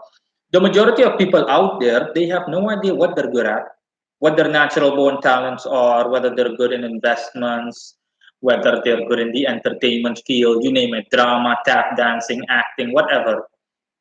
They have no idea. They just go about their daily lives and they try to do everything in their power to get ahead in life, either financially or otherwise. And they just do their best. But more often than not, the cold hard reality and harsh reality is that their best is not good enough. Whereas with astrology, you don't just have to hope for the best or do your best. You can actually do your best knowing that it will pay off, because astrology gives you that. Because most people out there, they're just walking blind. Imagine literally walking on a street blindfolded. You have no idea where you're going. And before you know it, you're in a pothole. Getting home will literally, even if you live only a kilometer away, getting home is going to be almost impossible. Whereas with astrology, since you have an overview of yourself, you know that, okay, listen, I am not good at these things. I'm not good at acting. I'm not good at anything entertainment wise. I am more of a recluse. I am this, I am that. My own birth chart says that I am good in things of an inventive nature. So I'm just going to focus on inventions of a technological nature. You're actually applying the knowledge, and you will see that that knowledge will pay off. But yeah, most people out there, they are completely oblivious to the value of astrology for several reasons. Okay, these are all scattered reasons. The reasons are too that astrology is also being kind of belittled, and astrology is being painted as just a silly thing, quote unquote silly thing for the purposes of entertainment, and that zodiac signs and all of those things are just they're just for fun. They're just gimmicks, but that's it. There's no real credibility to it. That's gross misinformation.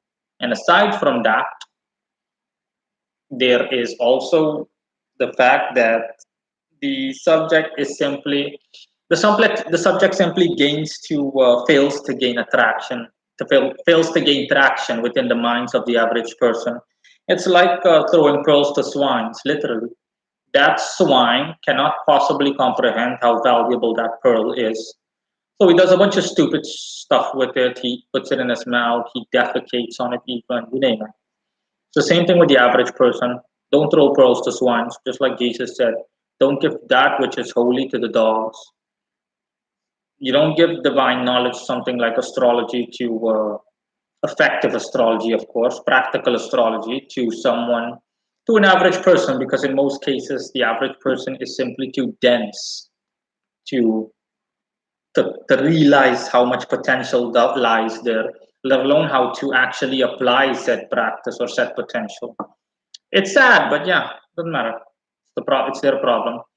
Jesus also said, I think, to those that have ears, may they hear. So if the masses don't have ears, then basically fuck the masses. That's their problem. You need to have ears to hear. If you don't have ears, then yeah, it's the same similar to the shoe fits. Okay, if the shoe fits, then wear that bitch and enjoy it. Yeah, in any case, I understood everything.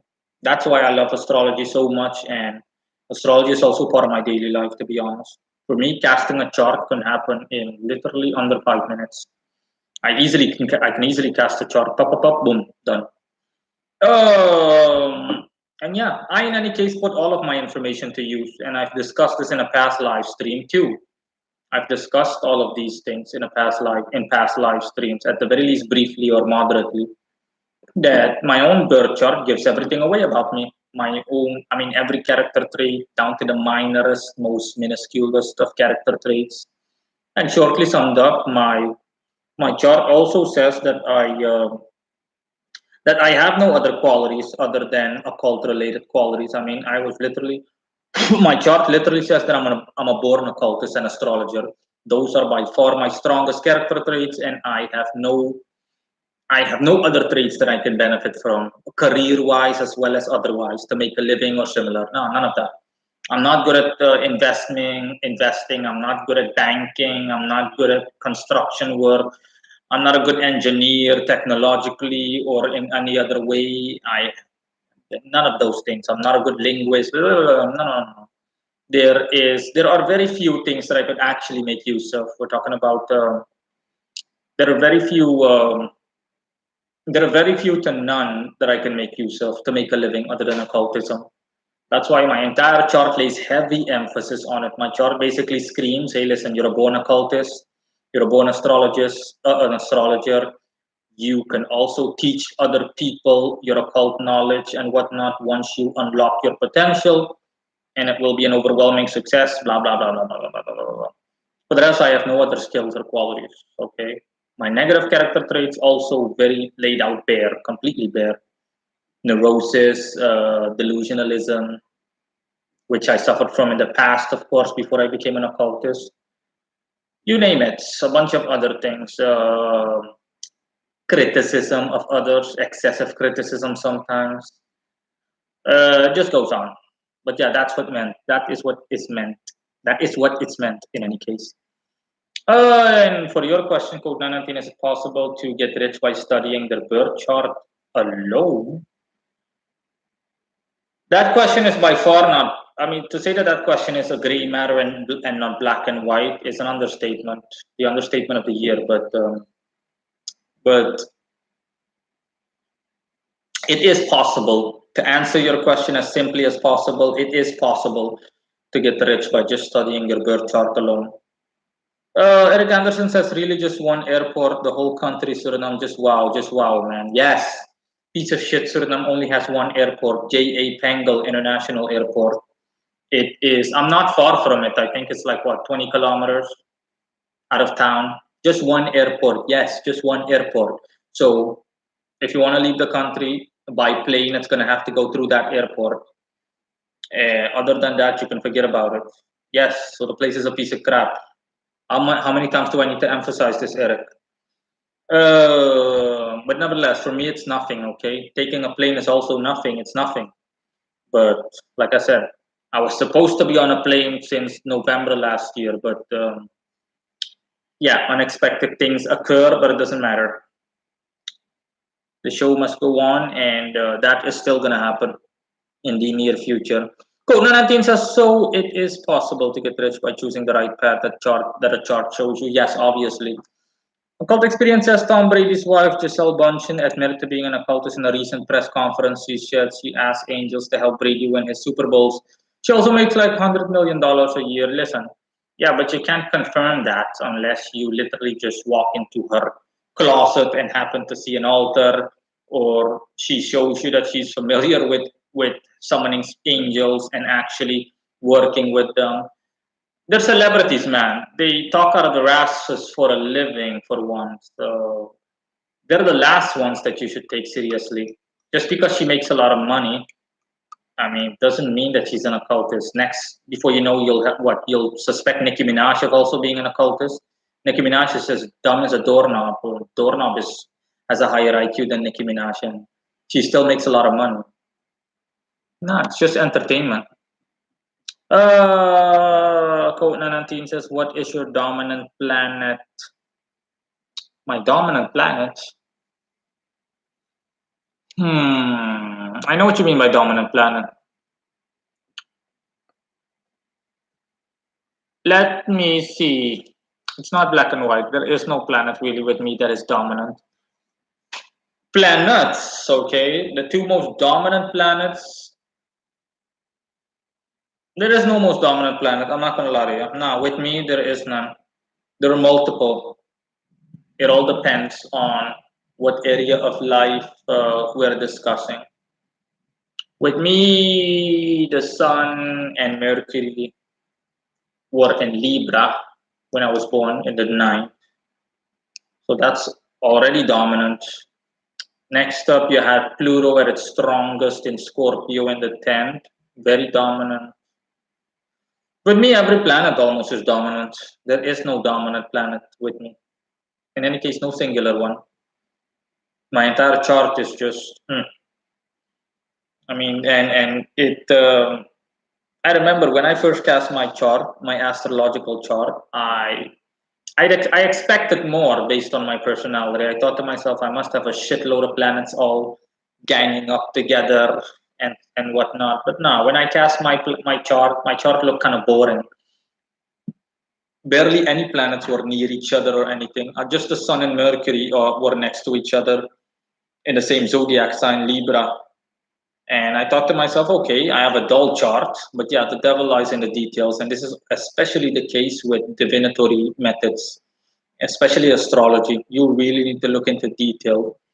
And it's once I cast my chart, the more detailedly I cast my chart, the clearer everything became. Code 19, I'm also having Pluto, Jupiter, and Scorpio at 10. My Jupiter is in, sorry, my Jupiter is in Aquarius in the first. My moon is in Aries in the third.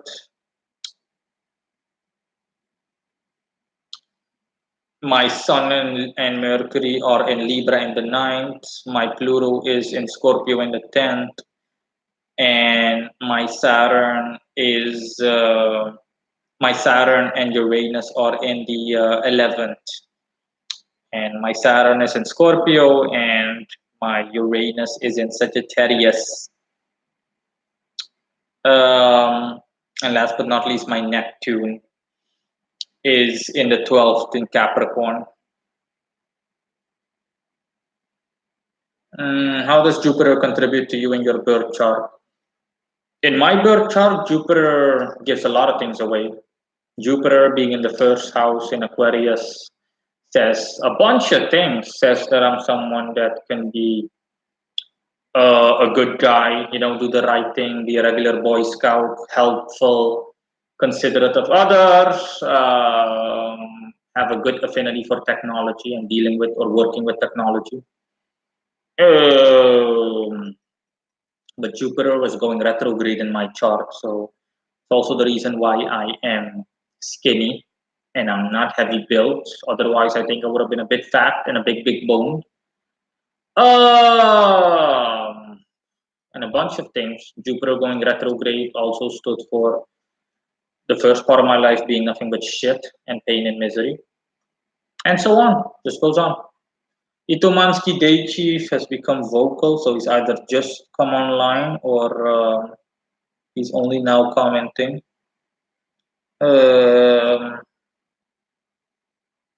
Hello, in any case. He's asking, how do you heal a damaged aura? How to heal a damaged aura? That question is in black and white. You need to be specific. Code 19 says occult technologies indeed. No, not occult technology, just regular technology. I'm good with things like computers and smartphones and whatnot. It just comes to me. It's a natural born affinity or a natural born character trait. I'm good with stuff like that. Ooh. So yeah. Oh, okay. Anyone have any other questions? Any other questions whatsoever?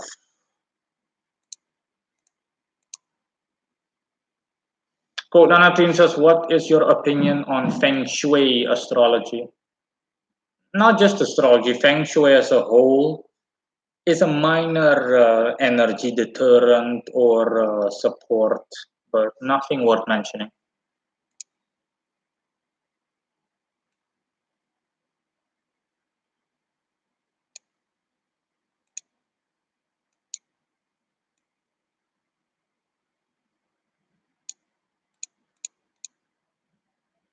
Domansky Deichi says, I have holes in my aura. I have holes in my aura. How do I heal my aura or repair it? I'm lost with what to do. There are several things you can do to cleanse yourself or to repair your aura, but you need to do that research yourself. If you want my help or you want the information, I can give it to you, but it's going to cost. Code 19 says, so Feng Shui doesn't even compare with natal astrology, I suppose. No, of course not. No. Natal astrology is like the cradle of mankind. Feng Shui compared to that is nothing. You can't compare it. No. Oh.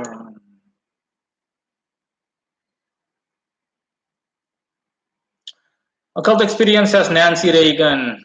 You misspelled her name, Reagan, I think. Was also an occultist. It's been said she influenced a lot her husband. She influenced her husband's decision a lot in terms of making based.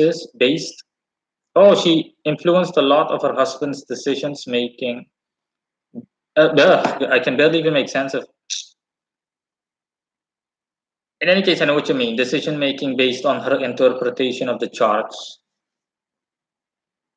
That doesn't mean she's an occultist, okay? She could have been just an astrologer or someone that briefly practiced astrology.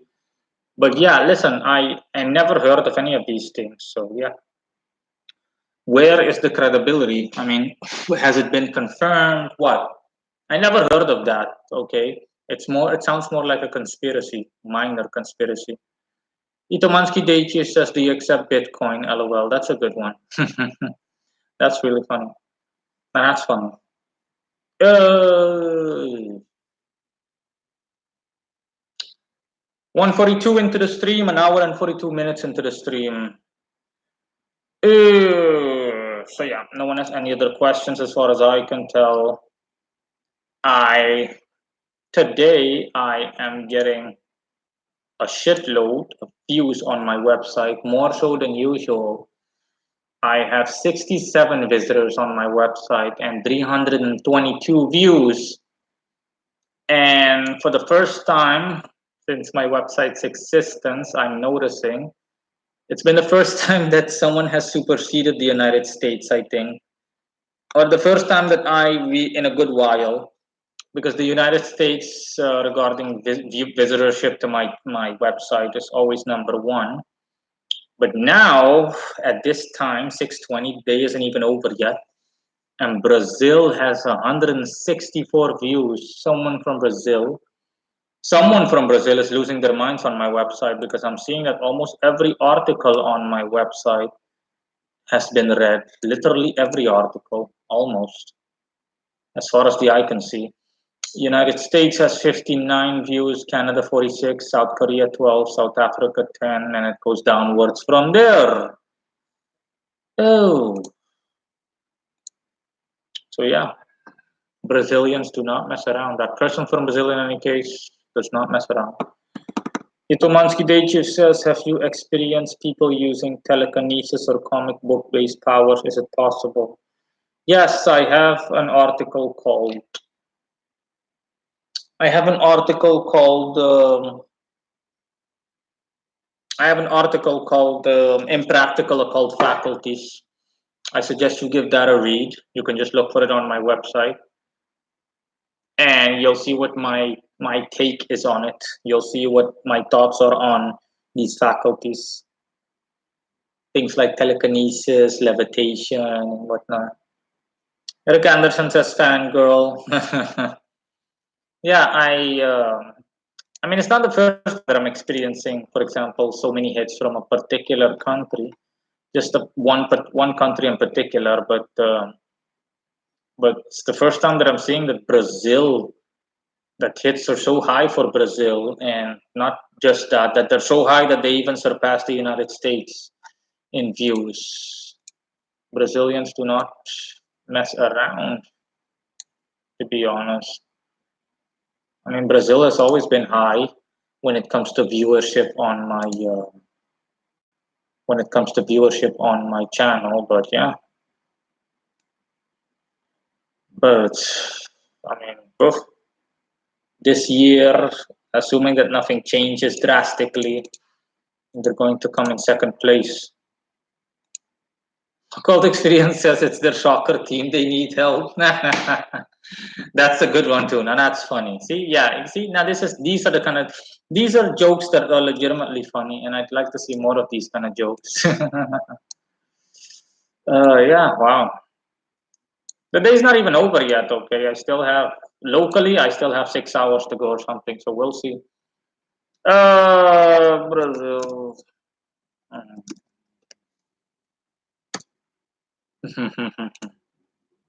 Oh.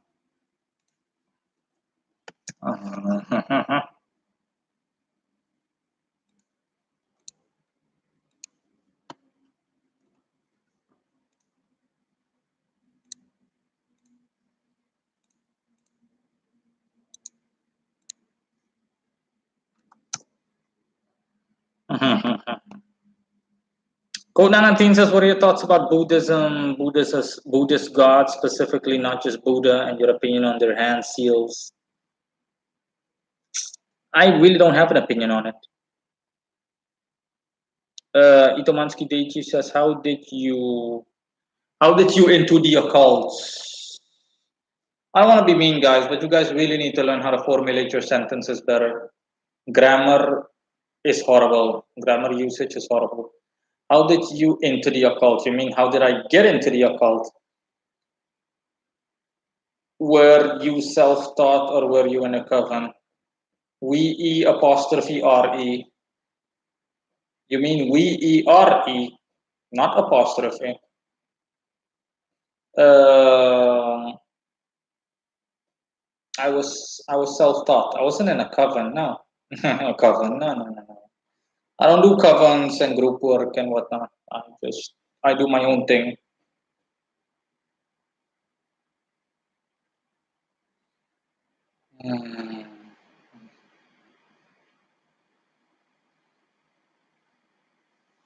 Okay, so Code 19 says that you work with mudras. Mudras, or do you mean midras? Let me look this up.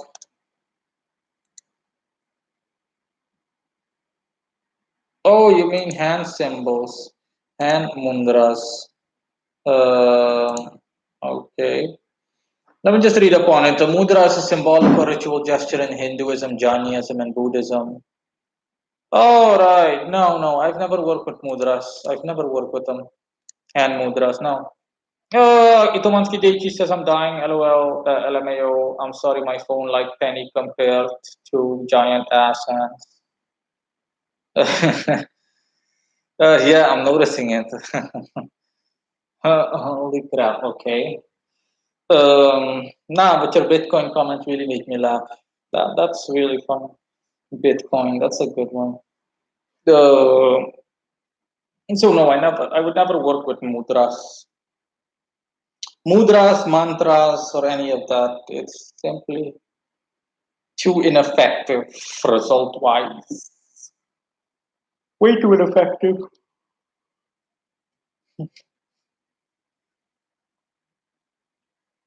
Oh, so yeah.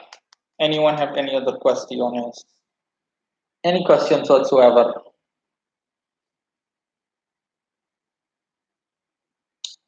Occult experiences as an occultist yourself, do you think you'll enjoy a better afterlife than someone who doesn't have any knowledge on the subject? At the very least, yes. At the very least, in the sense of knowing what's gonna come. Because the way I'm right now, I am not afraid of death. I'm not afraid of anything. The way I am right now, no. No fear of death, no fear of anything, and I have, at the very least, a pretty decent idea of what's coming when I die. So yeah, I actually look forward to death from a theoretical perspective, since from that angle, honestly, or from a certain viewpoint, life is this physical. The physical plane is a burden, and death is ascendance. To be honest, you're one step closer to. The full ascendance, and you're no longer weighed down by your physical body and whatnot. So yeah, that's all. Why I'm honestly also a fan of the apocalypse. I look forward to the apocalypse because it's simply existential closure. I look forward to the apocalypse because finally, things will be over and done with. No questions will be hanging up in the air. No great mysteries. Nothing. God calls the world to an end. Everyone that goes to heaven goes to heaven. Everyone that goes to hell goes to hell. Final will occurs and end the story. Bam. We all know where we stand. Assuming that His will continues in His grand master plan as is indicated in the Testament, of course, for the Testaments. Um, but yeah, I look forward to stuff like that. So I'm pro apocalypse as well as pro. I'm pro apocalypse as well as pro death. Again, keep in mind, not death as in the sense that I'm suicidal, just death from all of this from a principle perspective. Okay, it's all of this from a principle perspective. In that regard, death and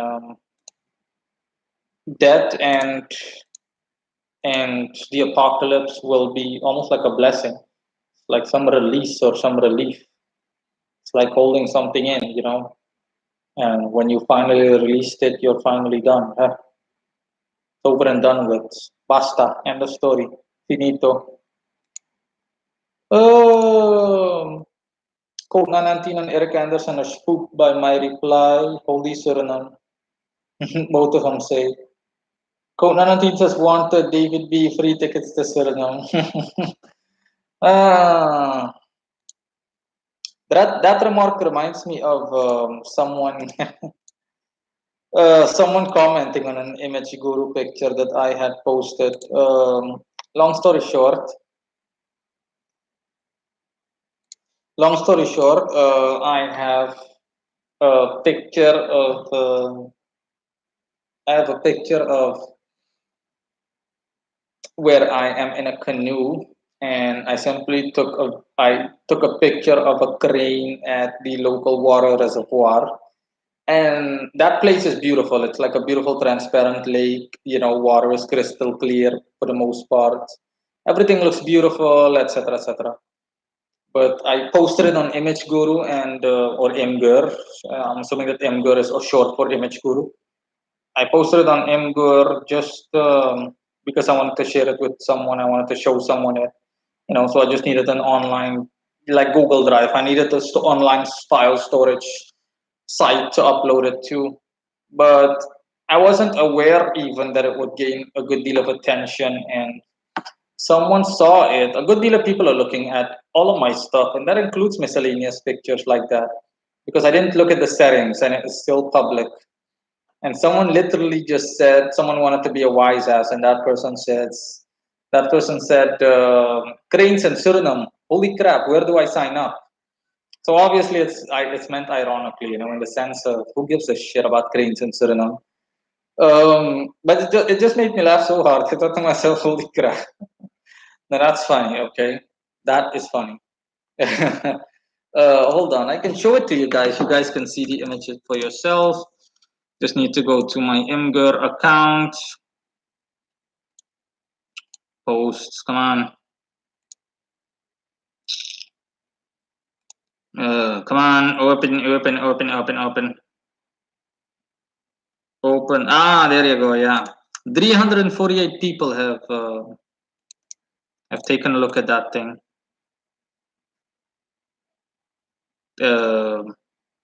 And it has -2 points. 2 people downvoted it. And some person said, Cranes from Suriname, where do I sign up? March the 30th. Yeah, there is the image in any case. Itomansky Deichiv is asking me, have you summoned D Jesus? Is he the real deal?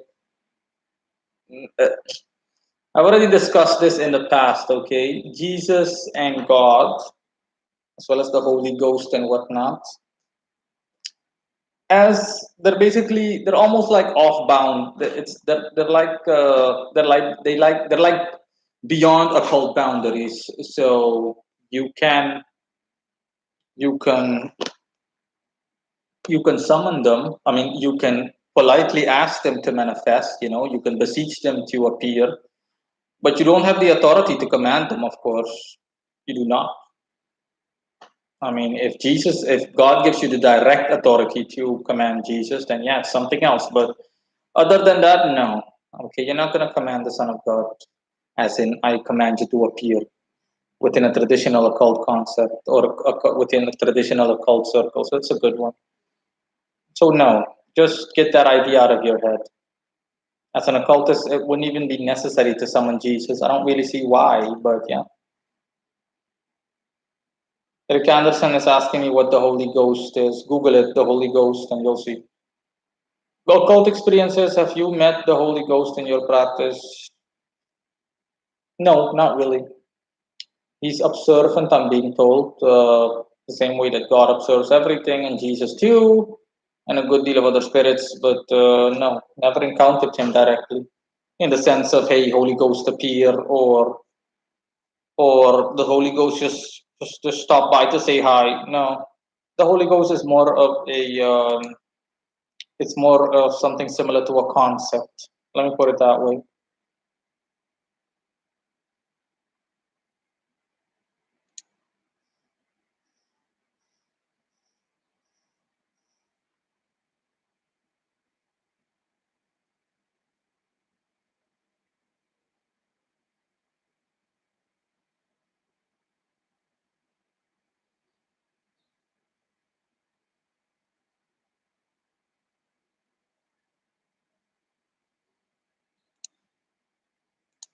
Hello, Itomansky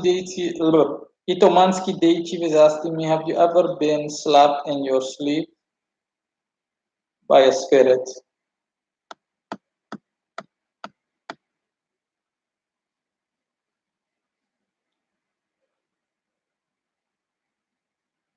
Yeah, but this was ages ago, back when I was still a child. Yeah, sometimes I were to fall asleep. I were to just doze off, and something would slap me. It happened more than once, a couple of times. I dozed off where I shouldn't have dozed off, or I fell asleep where I did not want to fall asleep. And I just felt something, just go like this, pops. And it doesn't hurt or anything, but you're just wondering if it really happened. So I thought to myself, maybe it's my imagination, maybe I just dozed off, and then I immediately I just sprang awake again, like that. I'm assuming that you're asking yourself that question because it's also happened to you, or what?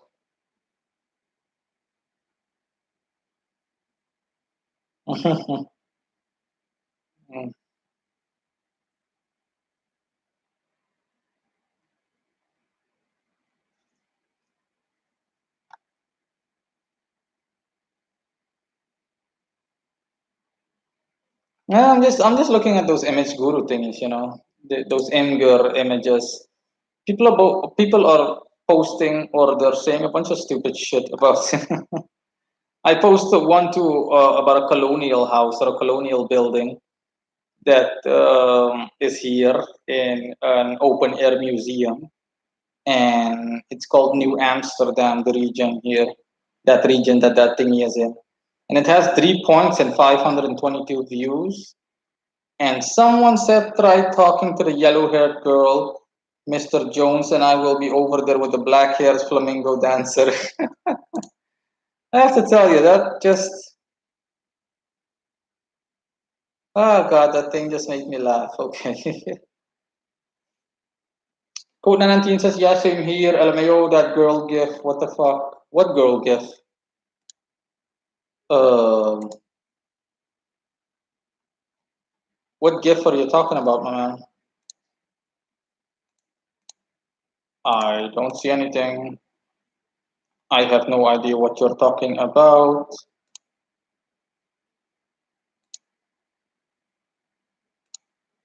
Um, I'm trying to see what you're talking about. I have no idea what you're talking about. What are you talking about?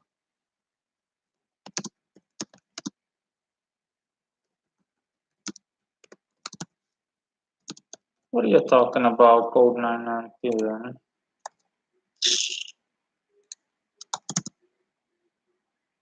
Itomansky Deichi says, Code 919 says, yeah, never mind, Morito, I thought it was your profile. Now, hold on, I'm going to show you my profile. Fucking this. Whoops. Oh. Just a popular GIF in Imgur. Okay, in any case, that's my Imgur profile. Itomansky Deichi is asking me, have you ever experienced aliens? I see them sometimes in my meditations. No. Cult experiences, have you met Jesus in your practice? I know you've met God before. Sorry, I can't remember if you talked about that before. Okay, that's okay. Yes, I've met Jesus before. That's all similar to God, but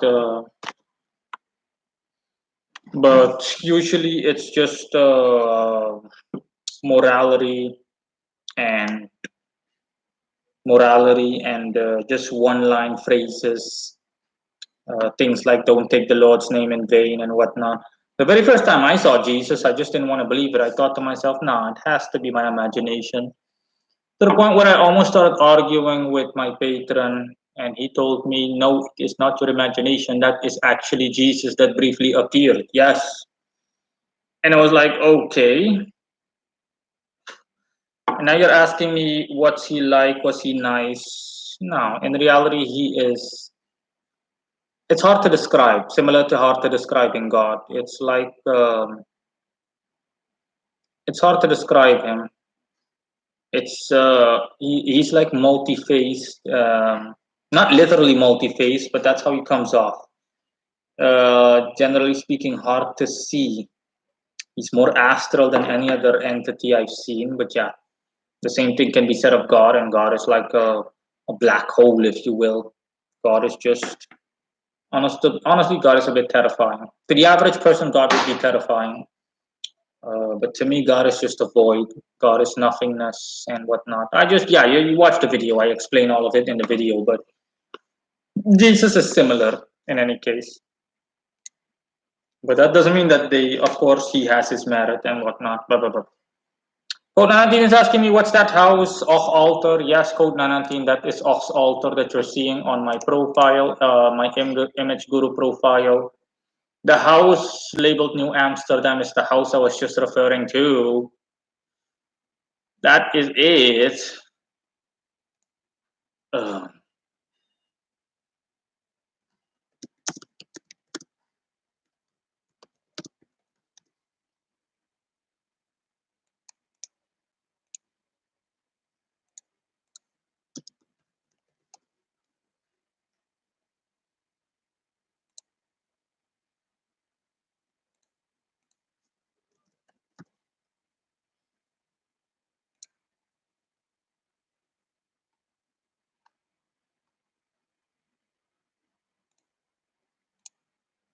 Uh, Code 19 says something comes from nothing. Of course, God is a void. That's nothing. Yes, but God is a void in the sense that when I first thingy God, I immediately could tell the difference. Okay, God isn't like any other spirit in the sense that there is no power level that you can measure. When God's energy just feels like a giant black hole. You feel nothing. You feel eternal nothingness. It's like one giant void.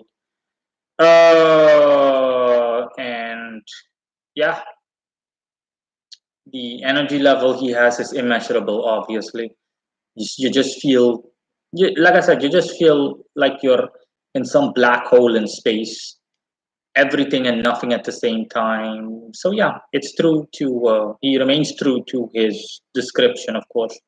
But in any case, it also feels somewhat, it feels intimidating in the sense that you're not dealing with a nice person here. You're dealing with someone that will lay down the law, or that is laying down the law. Someone that is stern and strict too, and let's just say melancholia. Code 19 says, look sunny today at your place. Yeah, like I said, the sun is setting at 6:42 in my location, and these are simply the last rays that the sun excretes, if you will, before it goes down. Oh, Code 19 says something comes from nothing. Of course, God is a void, that's nothing. Occult experience says, was Jesus' presence more comforting than God?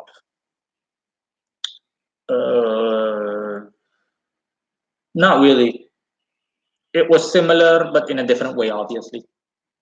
It's similar, but in a different way. And of course, that's the case based on my description.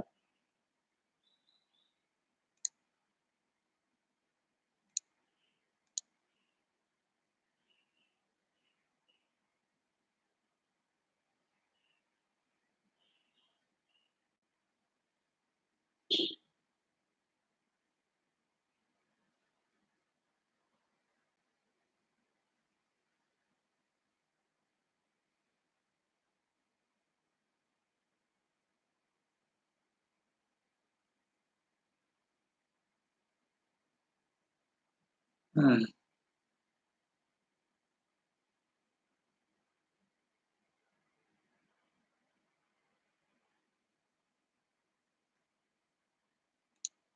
Um, Eric Anderson says, what? What do you mean? What I mean? Code 19 says, Jesus is nothing but one of the frequency of the God that humans can perceive, as far as I know. No, no, no, that's not. I'm assuming that most people know what I mean, so yeah. So yeah. Hmm. So yeah. Anyone have any other questions? Anything that you'd like to get off your chest? Code 19 says, what do you mean, Eric? Uh,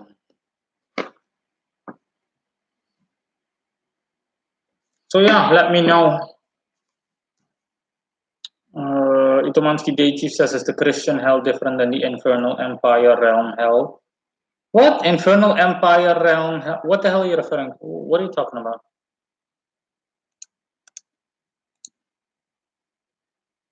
I have no idea what the hell you're talking about.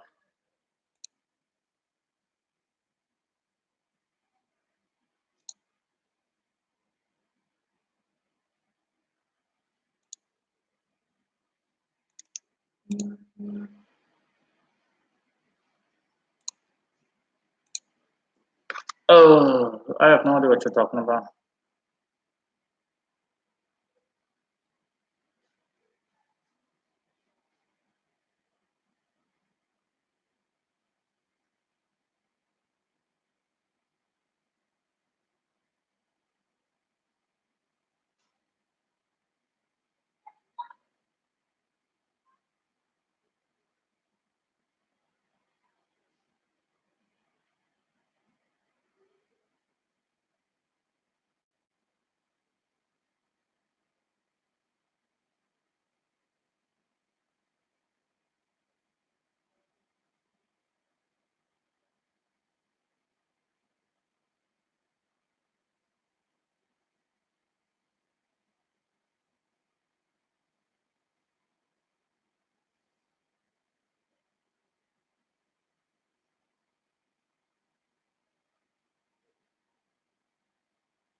Hmm.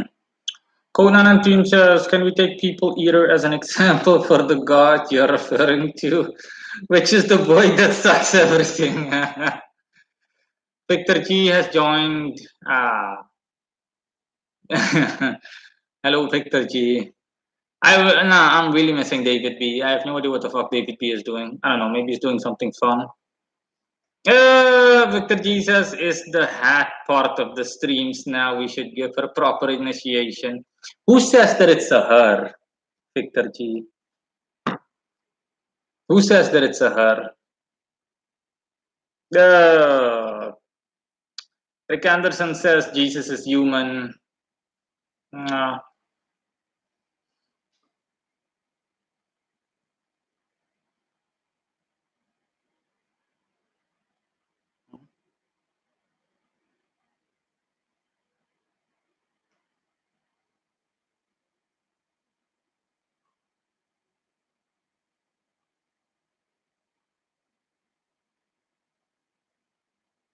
Rick Anderson is asking, where is a bee? I have no idea. Code 19 says, yay or nay. Sheila's asking me, is Jesus an artificial entity? No, he's not. Sheila says, LOL, the hat makes you look kind of Mexican. I beg you, please don't invade us. The hat makes me look Mexican. It's a fedora. It's not a sombrero. So, yeah.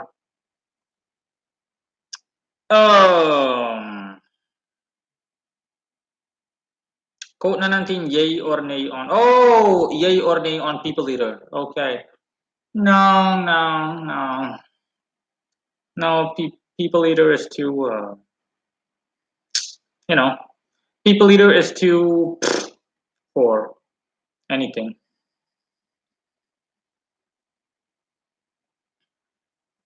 Um,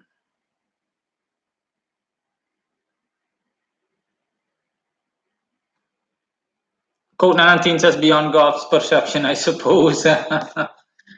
Well, you can put it that way. That's one way to put it. Yeah, ay, ay, ay, ay, ay.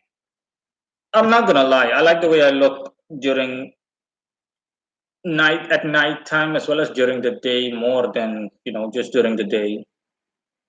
I like the way I look now in the stream during sunset or when nighttime is setting in compared to during the day. I don't know. I look better. Someone already made such a comment. So someone made a comment like that on a live stream once. I think it was Jason Dunn. He said that I look better at night. You know, I just look better. Yeah, I'm a Code 19 says you're a night owl. Yes, I am a night owl. I love the night. I just love the darkness and everything. Code 19 says you look more active at night. Yeah, I know. That's it. I look more active at night. And that's true. Okay, during the day, I'm literally just biding my time until it's night. And when it's nighttime, I come more alive, if you will. I just feel better. I just feel good. I feel great just at night. I'm already noticing that. I'm aware of it, and I've noticed that about myself. But that's no so much. That's not so much about daytime as it is about the heat. When it's daytime, it's fucking hot, close to 40 degrees, and now it's nice and cool. That's also why I love the night. It's cool. It's quiet and peaceful compared to during the day when there's nothing but noise and shit. Yeah, Sheila says, what time is it in Suriname? It is 6:50 p.m. Code 19 says, it's just peaceful without sounds, no screaming children. Yeah, no screaming children like today. No screaming children like what you saw yesterday. Hmm. Um,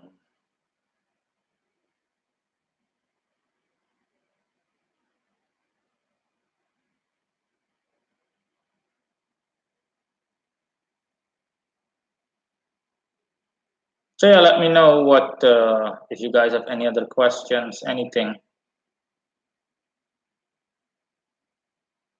Let me know if you have any other questions. Any other questions at all? Any other questions?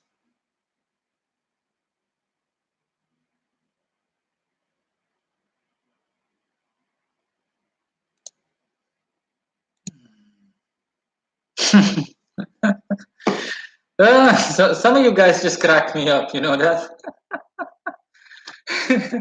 Code 919 is asking me, did you play with them, by the way?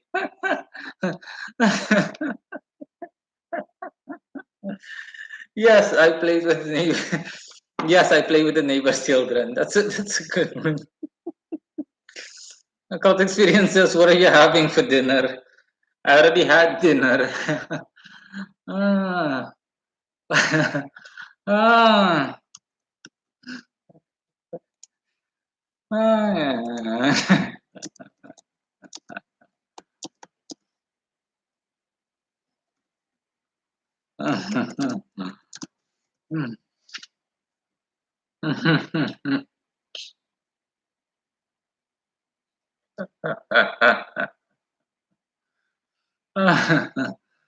Ah.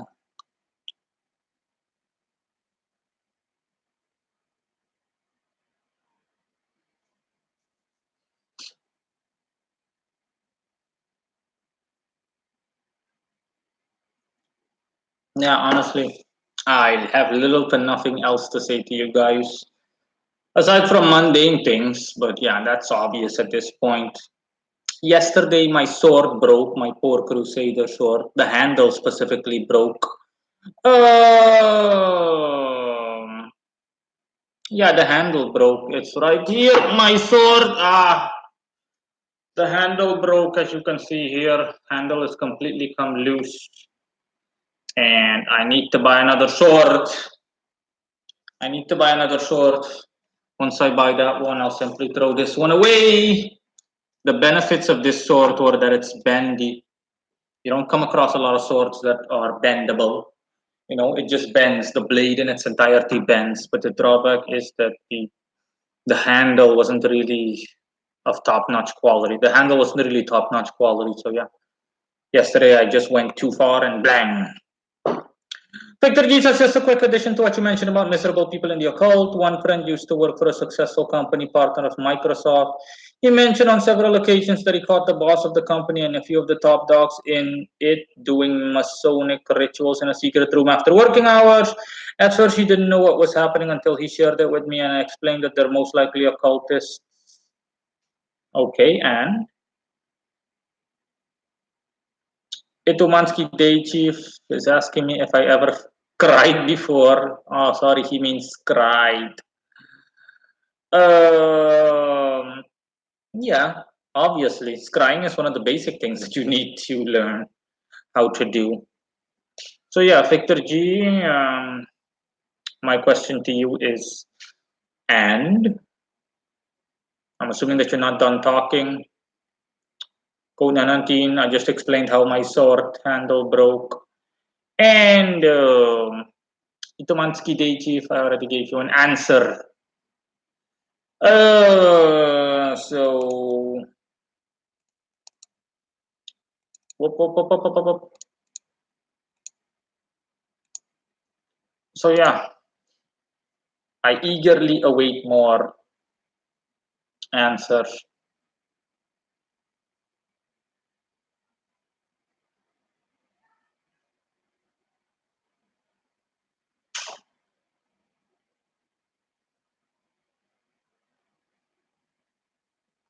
So yeah, Victor G says, oh, Victor G retracted his message. I have no idea why. The point being that most likely these are people in the world elite who are occultists. Well, yeah, it's possible, but like I said, you can hear for yourself. They're not occultists, okay? They're Masonic rituals. It's different. Yes, that is known within lodges and Freemasonry and whatnot. But these guys aren't hardcore. These guys aren't occult practitioners. You should. So it's incorrect to label them occultists. They're most likely just it was a ritual that they were performing, and They're simply Freemasons, if you will, whether they're acknowledged by the organization or not. So yeah, and the rituals that they perform were more, how should I put it, for good measure, not necessarily for wealth or something similar. Oh, see, Ashila says, is it a certain type of people that become Freemasons? Is it a form of Satanism? No, just Google Freemasonry and you'll see what Freemasonry is. Code 19 says Victor is possessed by Eric. Yes. I was about to say the same thing, but I thought to myself, screw it, his message is more important instead of the message that he retracted. Oh.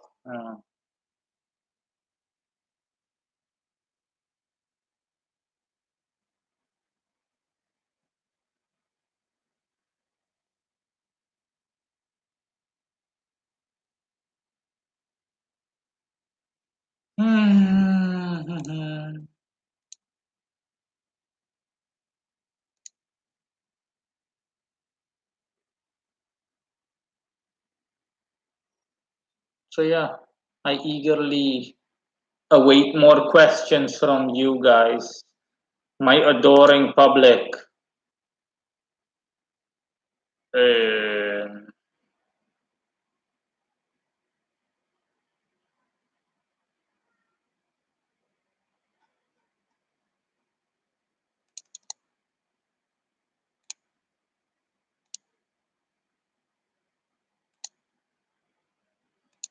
Victor Jesus, by the way, who is Eric? Eric was one of the previous chatters. He is someone that regularly comes online. Occult Experience says, thanks for another great stream, Moreno. It's been very helpful. Sure, no problem. If you need to go, then sayonara. See you next time. Code 19's definition of Eric is an entity who retracts messages. Yes. Who has made it a habit, or not even a habit, who has made it a custom to retract messages. Hmm. See, Ashila says, LOL. Itomansky Deichiv is asking me, have I ever psychically punched a spirit? No. I have shooed spirits psychically, so look, go away. Astrally, but never hit anyone. Code 19 says, true story, bruh. And Code 19 is giving an example by retracting his message in response to Victor G. Ah.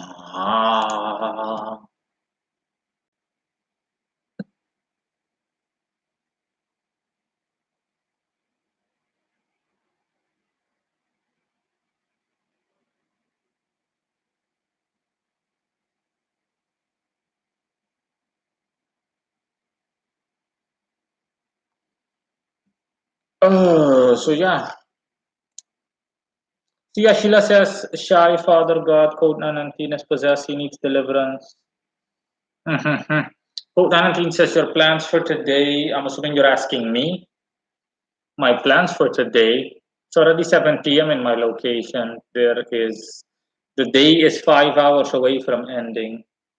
So I don't really have any plans anymore or anything similar. So yeah.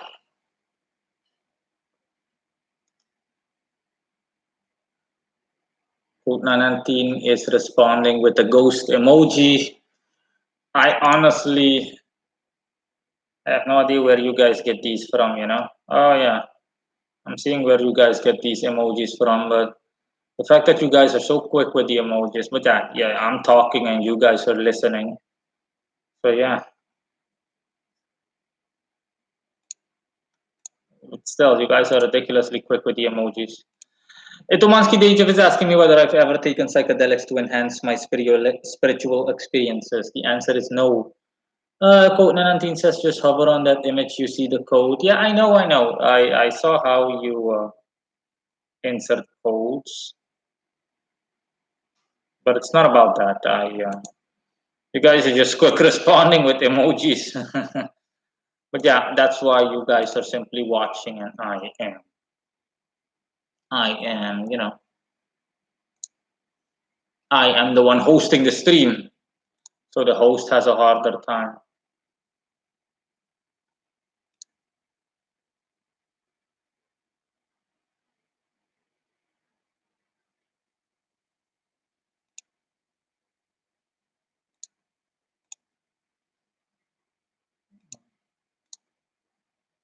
Coke Nanatin is laughing. Oh.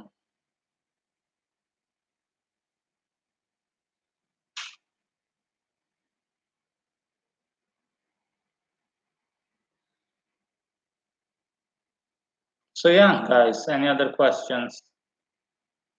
Any other questions? Ah. Ah. Code 19 says we're so out of topics, Morino. You covered everything. Yeah, I know, but yeah, we're just going to do miscellaneous things then, the way we've been doing for a good while now. I am done talking about the topic that I was referring to, unless someone has any recurring questions or any miscellaneous questions. What, in general, Code 19 is asking me, what are you laughing about? I am laughing because while I wait for you guys to ask more questions, I was briefly looking at something else that made me laugh. That's it. Um, Occult experiences. What do you call an angel in high heels, archangel? That's a good one. It's like the stream is open mic night now. Like I've said, hey, open mic night. Comedians, you guys are all welcome, or wannabe comedians. Code 19 says, in reference to Itomansky Day Chief, both are different with some similarities. Oh, I almost missed your question. Is Baron Samedi? Wait a minute. How did you pronounce Baron Samedi's name? Baron Samedi. The same as Papa Legba. No, they're different with some similarities, like Code 19 says. Watch the videos that I did on them so you guys know who they are, or so you know who they are specifically.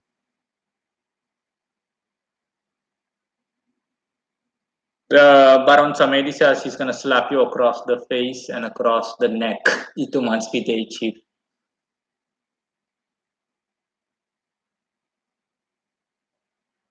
Hey. So yeah, you're one.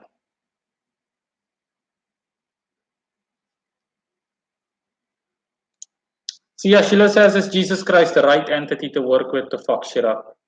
No. Let me just say this: it's strongly recommended that that God and Jesus and the Holy Trinity are off limits for an occultist. If you want to work with a spirit to fuck shit up, then look up spirits to fuck shit up. Code 19 says is Lucifer Enki. Code 19, I'm almost tempted to believe that you are deliberately asking stupid questions just to get a rise out of me. It's obvious that Lucifer and Enki aren't the same thing. But yeah, I'll leave it to someone like you to ask that such a question. Code 19 says Jesus is the right entity to create shit up. Victor G says, well, I just mentioned my story above. Yeah, that's good. That's always good that you mentioned the story. I'm assuming that was just a regular office building, right? I'm assuming what kind of what line of work is your friend in? Code 19 says that's my friend's question. Whether Lucifer is Enki. I have no idea who Enki is. You guys need to go Google shit.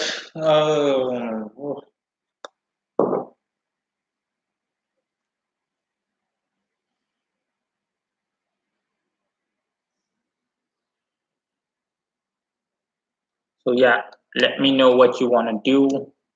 Victor Jesus, from a personal experience of successful businessmen doing occult practices. No, what line of work is your friend into, Victor G? What does he do for a living? Does he work in an accountant's office, at a law firm? What does he do for a living? Kona 19 says, can't trust Google after you filtered so much shit from it. Ah. Itomansky Deichi says, what's a good spirit or entity to help with stealing? Seriously. Casper. Try summoning Casper to help you steal shit. Or Slimer from Ghostbusters.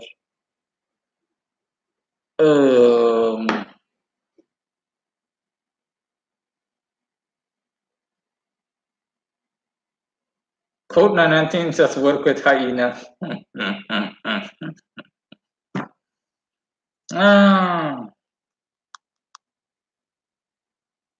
Itomansky Deichif is laughing. I just saw a video that I saw years ago while I was waiting for you guys to ask questions. That's why I was smiling, because that video just puts a smile on my face. I saw a video that I really, really liked, but after a certain social media site shut down, the video didn't exist anymore or similar. Not that it existed anymore. That social media site introduced me to that video, and I just couldn't get enough of it. But yeah, I just Googled it or looked it up, and yeah, it's still online. See, Ashila says, please font. Oh God, typos. Please font, don't judge me, y'all. I was a kid and I was doing meditation. I asked another kid to astral put the check, not project, put the jet. To myself, to my house boy, his presence gave me sleep paralysis and drained my energy. You have a house boy? Seriously? Fancy. What does your house boy do for you? Oh, to your house boy, his presence gave me sleep. Just learn to use commas and whatnot, okay, and periods. So you're asking me now if he has demons.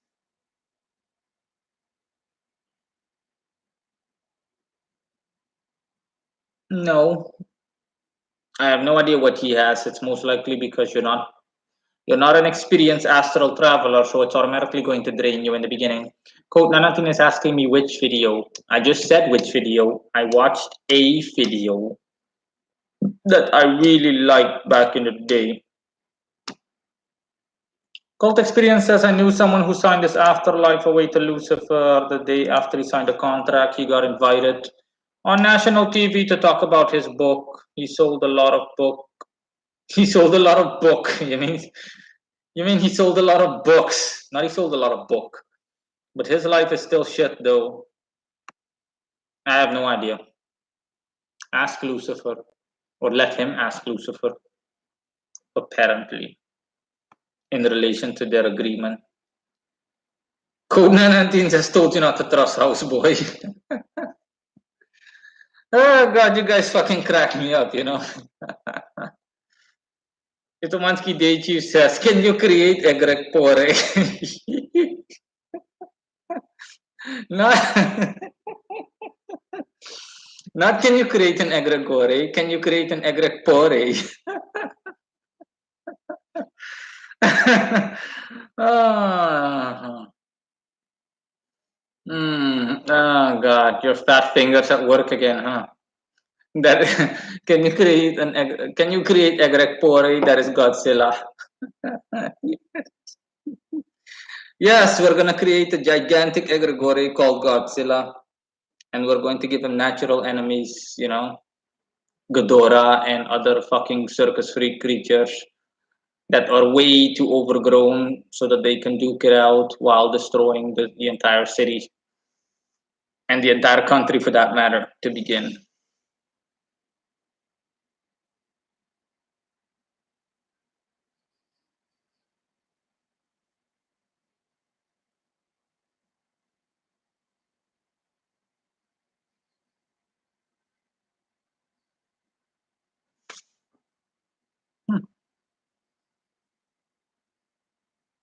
Twin what's happened to the stream?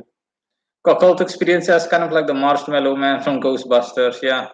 Quote Nanantintus, what are you gonna do with Godzilla? Itumansky Deichi. Yeah. You guys just fucking crack me up. I'll be back in a second. I need to turn on the lights in my house. Hold on for a second. See, Sheila is asking me how is working with Goussillon. I have a video on Goussillon. Hold on. Open Goussillon. Gusion. There you go, Sia Sheila. Just put that on your watch later list on YouTube so that you can watch it later. Gusion. Itomansky Deichi says ride him into battle. Good luck with riding Godzilla into battle, especially when Godzilla is astral. Um,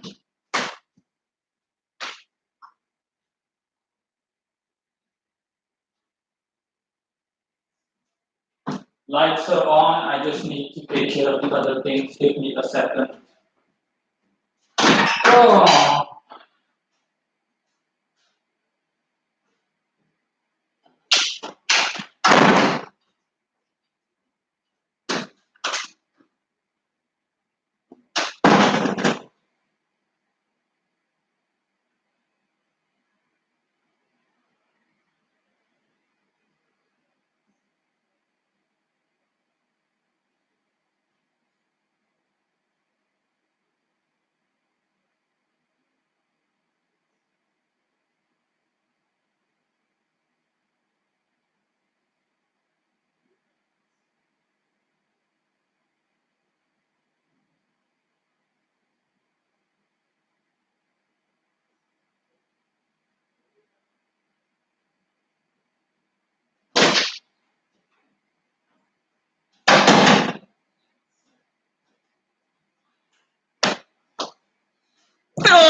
So yeah, okay. Now all the lights in my house are on. Code 19 says something fell down. No, I have no idea what the hell you're talking about. Nothing fell. Maybe it was. I think it was just my floorboard creaking, causes the entire table to shake. But the rest, I don't see anything. No, nothing fell down. So no idea what you're referring to. Code 19 says the sound. What do you mean the sound? What? You can still hear me okay, right? And see me okay. I can. So yeah, no issues.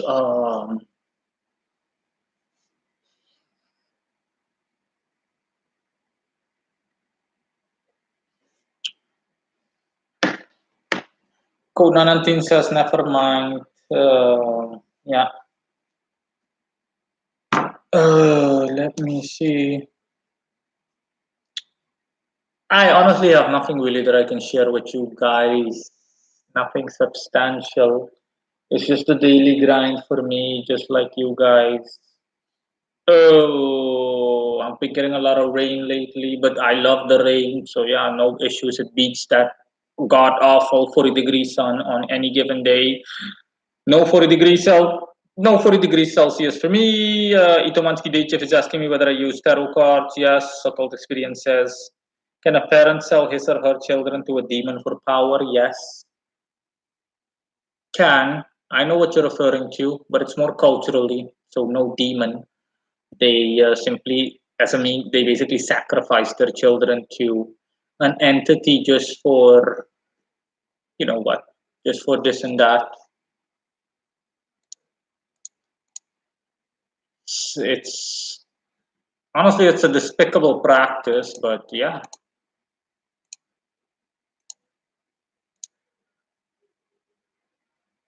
Code 19 says your tarot deck preference, Raider Weighty. No, Major Arcana. Code 19 says, so do I. I love the rain. Yeah, sure. Uh, yeah, it's no, not so much that I love the rain. I love the fact that the rain neutralizes the heat up to a certain extent. You know, when it's rainy, it's automatically dark, generally speaking, and the sun immediately gets blocked by a lot of clouds, and I just love it. I don't like the god awful sun that just bears down on you and almost tries to kill you. Oh,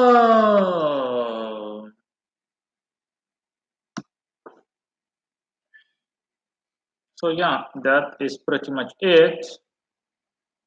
Uh,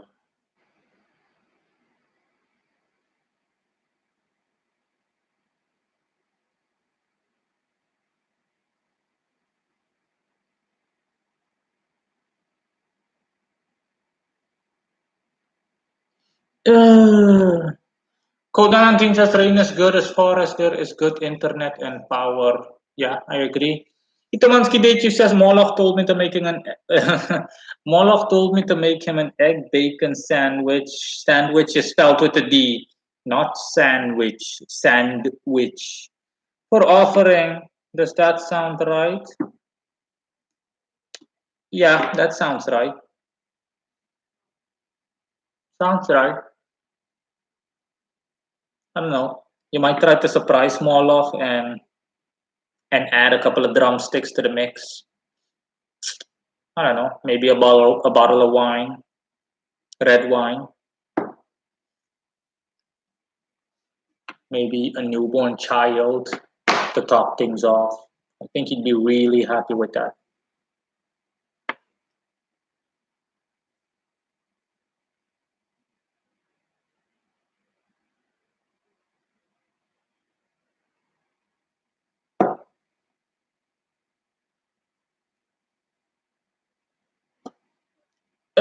Code 19 is asking Itomansky Day Chief whether he spoke in his dreams or did you hear the voices. Itomansky Day Chief says cool beans. Yeah, I have to ask Itomansky Day Chief, are you are you Native American by any chance? Are you Native American by any chance? By any coincidence? Hmm.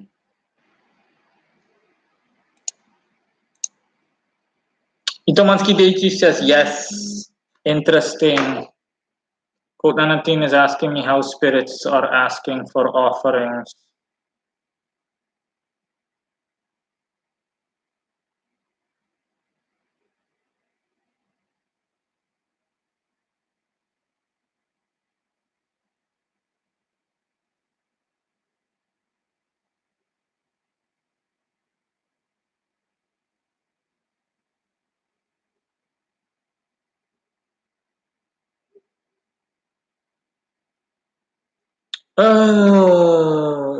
Yes, why? No, I'm just asking. The name is a dead giveaway.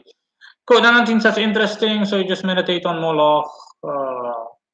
Kodanatin, it was obvious that he was joking. Okay. He was joking, but at the same time serious. Uh,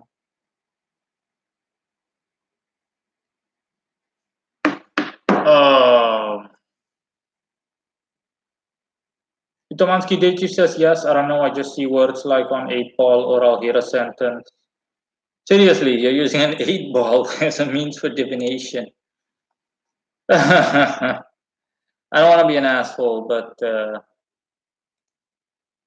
I don't have to say anything, do I? That's a good one. That's really funny. Uh,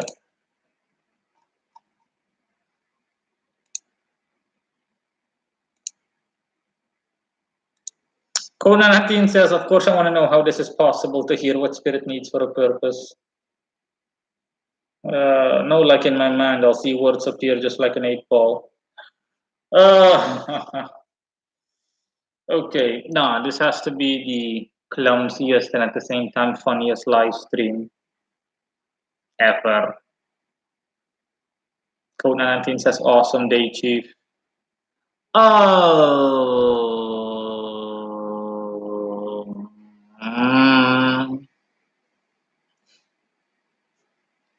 Okay, Itomansky Day Chief and Code 19 are the two most vocal people now.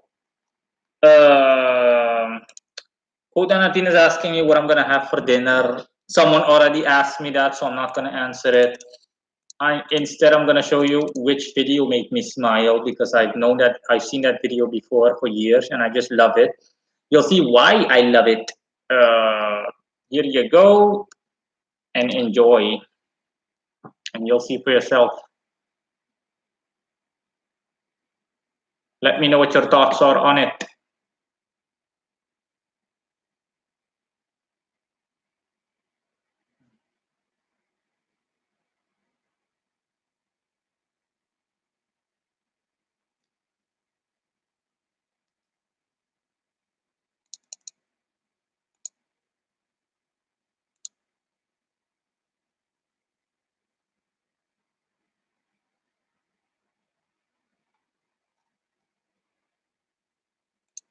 Code 19 is asking me where is the video. The video isn't there.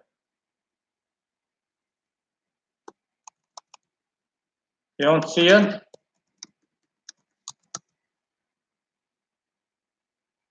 Oh, okay. Can't see any links. Okay. Yeah, now that I notice. Okay. Oh well, no, it's okay.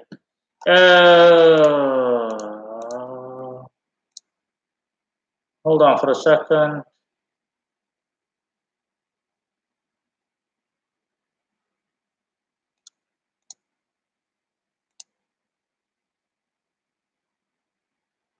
Hold on for a second.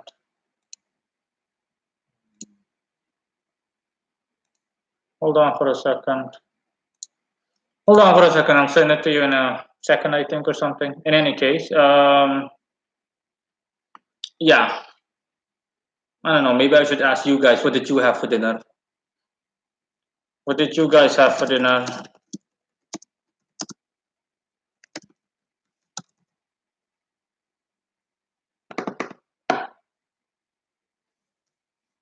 Occult experience as food. Seriously.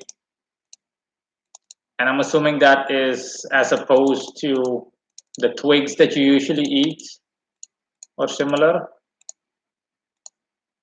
Code 19 says biryani. Okay.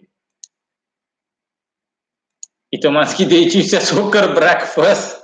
Hooker breakfast Cheerios and smokes. Seriously.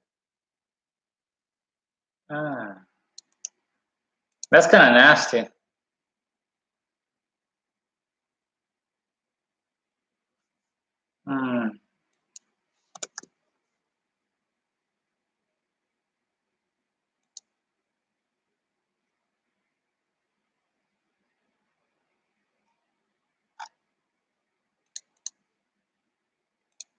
Itomansky Deichi says soul food. Okay.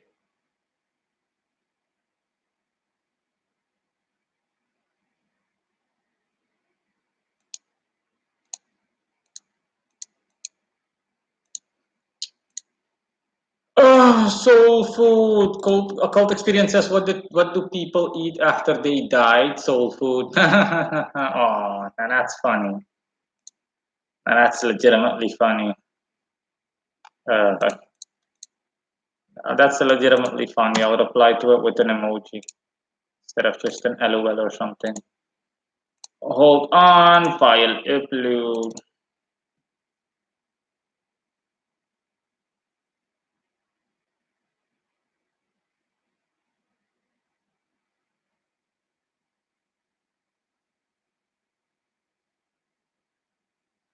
Just give me un second.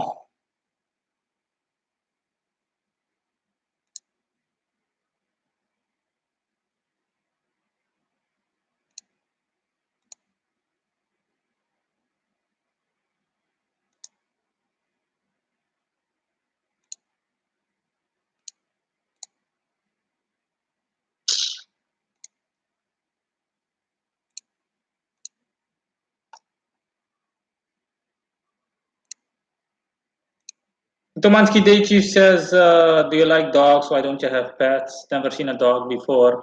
Yeah, I had dogs, but my dogs, I had to dispose of them because there was something seriously wrong with them. Even after all of my patience and everything, they still acted like total retards. So, yeah, I could have sworn that my dogs were or are, they were past tense retarded. Yeah, they were retarded. I'm not kidding. They were literally retarded. I don't know. Something was wrong with those dogs mentally. They literally pissed and shat everywhere. Literally everywhere. So literally some place that you'd walk by every day, they would have just done it. Just allow them to come inside the house and they'll just shit on all over your couch. It's just you're asking yourself what the hell's wrong with them. First time in my life that I've seen dogs act like that. Even ugly, malnourished, emaciated dogs alongside the street don't do stuff like that. And that was after my good kid. I gave those dogs everything. I even bought, food for them, treats, everything. KFC, every fucking thing imaginable. Everything you can possibly imagine. Hold on, I'll show them to you. Nef Dream says, what do you think of spirit keeping? Is that a legitimate occult practice? I know what you're referring to in spirit keeping. I wouldn't say that it's a legitimate occult practice. It's also similar to selling your soul, but not as hefty. Not as hefty. Itomansky Deichi says, can you own monkeys where you live? Yeah, relatively speaking, yeah. You don't need a license or a permit or anything. In any case, for the guys, Code 19 in particular, this is the link. Watch it or download it, and you'll see what I'm referring to. Tell me what your thoughts are on or it. It's only 4 MB, so you can download it with ease. Not an issue for the rest.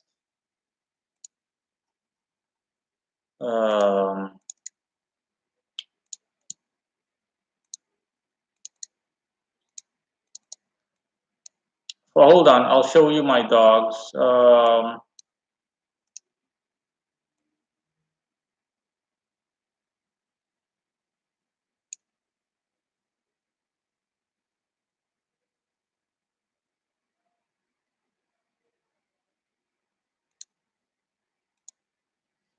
Occult experience says them dogs are liberals. Yeah, that's a good one. Code 19 says ton of monkeys in Suriname. Hey, Nef Dream says, what about spirit animals, Native American beliefs? So yeah, what are you guys' thoughts on the video? Or is it still downloading at you guys' locations? Nef Dream says, what about spirit animals, Native American beliefs, legitimate? Yeah, it's like witches having familiar. Code 19 says she's hot. Yeah, I know. That's why I like the video so much. It's been years since I've seen this video. I first saw it on Tumblr, but after Tumblr made detrimental changes to its platform, I just did away with them. Tumblr as well as Pinterest. Occult experience says she's a keeper, definitely. I mean, Itomansky Deichi says yes, I have tons of my own culture spirits. But yeah, I mean, in any case, the video gives a new definition to bunny keeping. Now that's a bunny. Now that is a bunny. Okay, in any case, moving on. I'll show you guys my dogs when I first had them.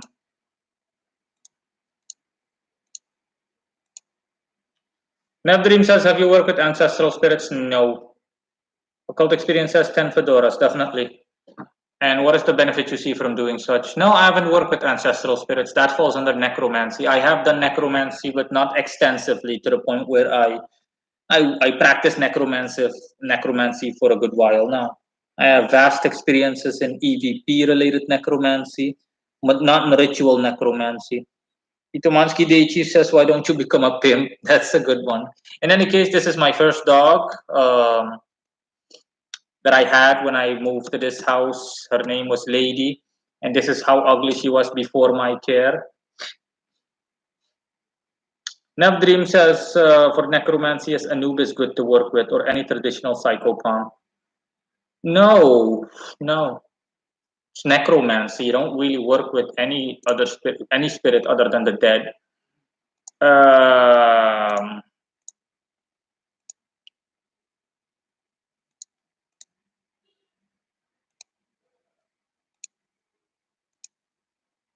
Code 19 says looks innocent. This is Lil Boy.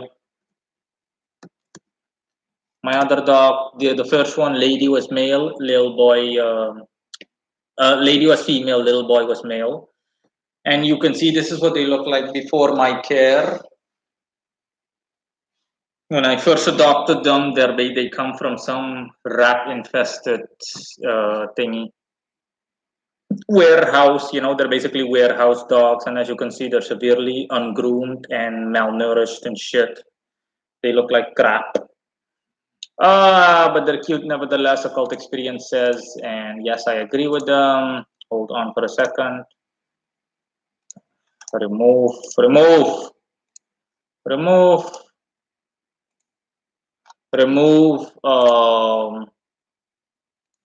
Of course, yes. Snap Dream says instead of setting up an altar anyways to set up an egregore, that's an offering. And it continues to give offerings to the altar. You mean you continue to give offerings, so you no longer need to provide sustenance.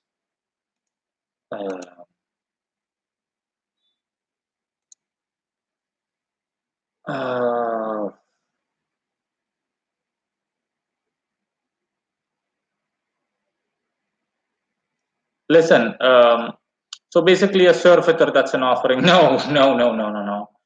A servitor is like offering a spirit to another spirit. Nah, the idea is interesting. I'm not gonna lie. The idea is very abstract, and but it's still not recommended. It's still not a good idea. Itomansky Deichi says, "Would you get non-retarded dogs?" Yes, I would. I love dogs. I have loved dogs my entire life. I grew up with dogs ever since I was a child. So yeah, dogs are pretty much my best friends. Code 19 says you have good taste in girls. Moreno, every girl you show is down to earth. Yeah, thank you. I know I have good taste in women. I am going to show you my dogs now. I mean, before I before I disposed of them. Hold on.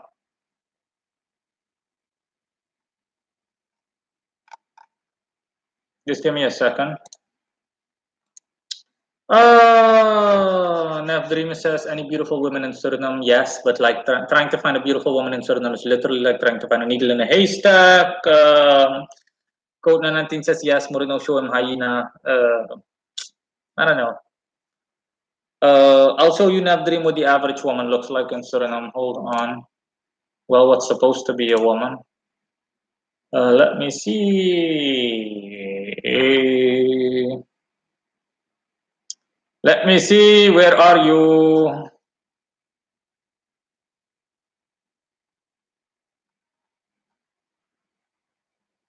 Yeah, I think I deleted it. Hold on. Hold on, I need to look it up for you first. Hold on. Oh, sorry, no, fuck it. I don't need to look anything up. Uh, Hold on.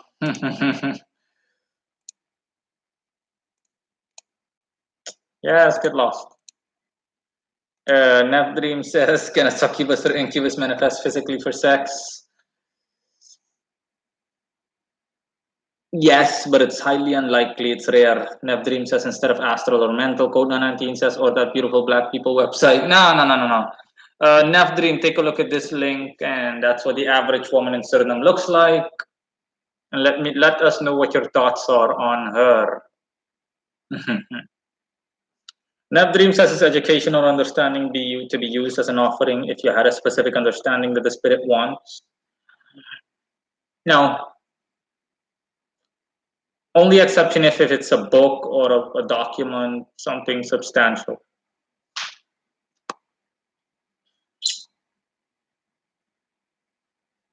Yellow King says, did you see my question about Morino? No, I did not, Yellow King. I'm sorry. All the other thingies were too overwhelming.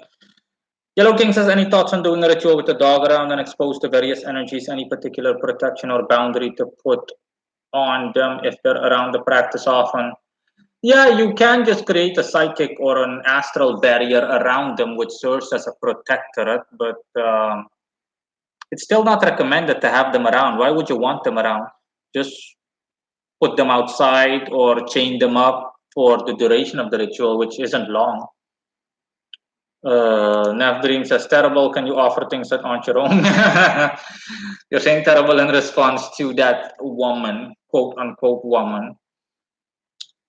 For example, offering the bank. No, no, that's a stupid and idiotic idea. I'm not insulting you, but that's a stupid and idiotic idea. You can't offer something that's not yours.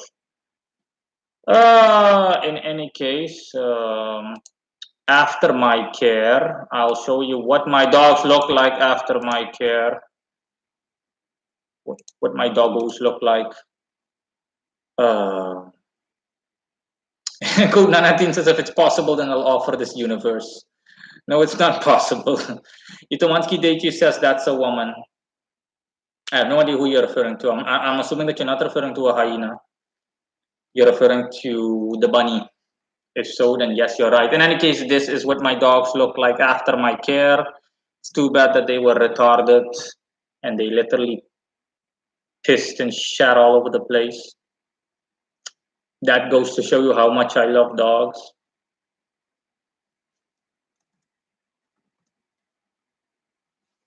Navdream says, community-owned grocery stores wanted to offer my portion of the store. Whatever that looks like. Navdream says, Coops. Code 19 says, you may want to shift places with Morino Day Chief if you're looking at Hyena.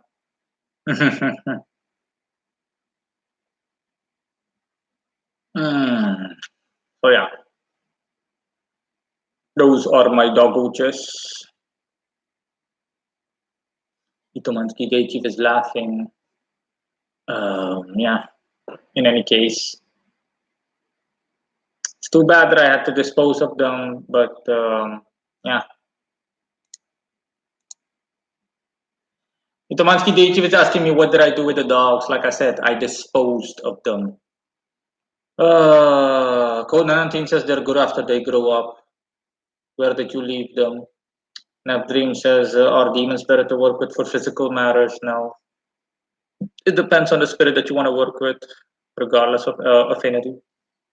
Cult experience says that lady's a bitch. Which lady are you referring to? Itumansky Deichi says like a shotgun to the face. Oh! No. I didn't kill them. Or needle to the brain. No, I didn't kill them. No.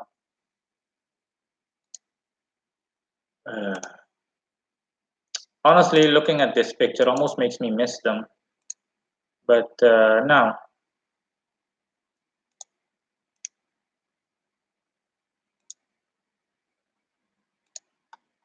No.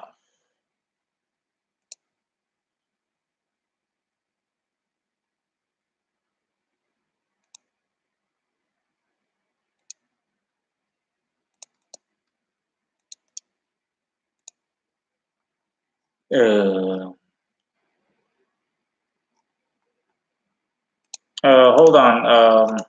I forgot your name. Hold on for a second, huh? I'm going to show you an exceptionally go away. I'm going to show you an exceptionally good-looking woman, Neff Dream. Here, this is the link.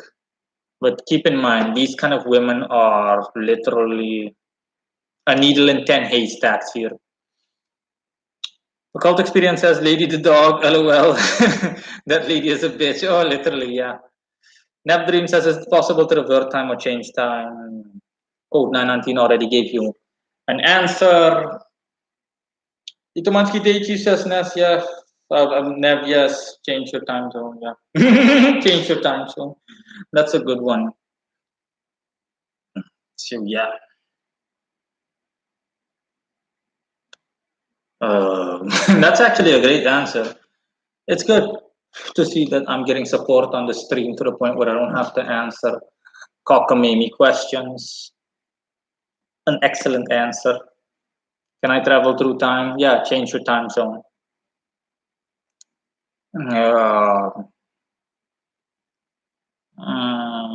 Let me see. Okay, so you took a look at the image, right? I'm gonna delete it. Go away. Okay, let me see.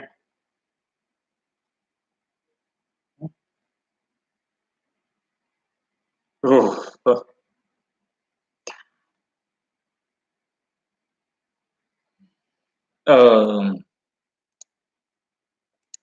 Itomansky DH says, damn, that's some good looking brown sugar. Yeah, okay, I agree with you. My point exactly. That's some good looking brown sugar, literally good looking brown sugar. But like I said, it's literally the chances of meeting a woman like that here are 1 in 1,000. And besides, her face isn't too appealing. Not that her face mattered all too much to me. Wink, wink.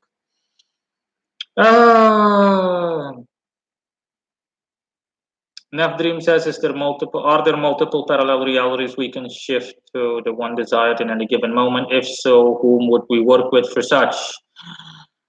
I'm gonna Hold on, I'll send you a link so that you can, you know.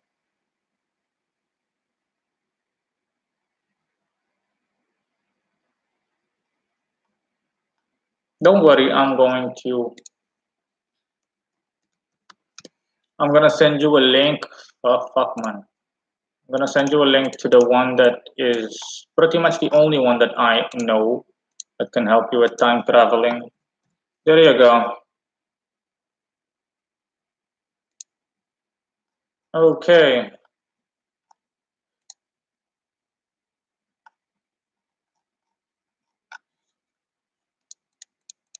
Ay, ay, ay. Okay.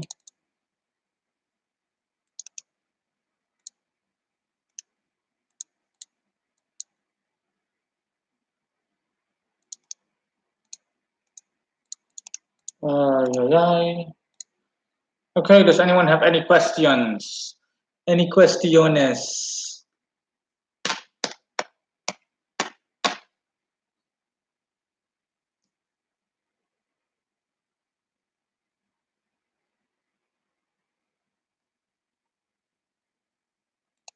Nev Dream is asking me, is humanity as a whole ascending? I have no idea where you came from, Nev Dream, but your questions are so. uh, um, well, that's a good question. I'm not gonna lie. Is humanity as a whole ascending? I'd like to think so, but in all honesty, no. Statistically speaking, no, I don't think so. Itomansky Deichi says, do you plan moving to America or any other country? Yes, it's long overdue. I was supposed to be gone last year, but yeah. You know, things just took a different, unexpected, and unwelcome turn. Uh,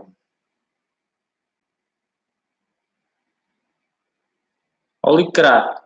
Someone just sent me a WhatsApp video, or someone that I know put a video on his status of a fat guy dancing, and everything is just shaking. It's just holy crap. I have no idea where he got that from. Okay. That's disturbing and funny at the same time.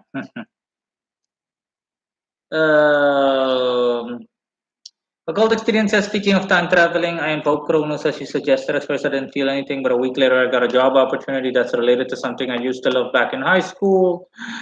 Victor G says, all good. Naf Dream says, who do you work for fixing karma? Occult experience says, that's coming as close to time traveling as I can get. Well, well, that's not time traveling, but in any case, yeah, that's I think that's also as close as you can hope to get. No offense. Uh,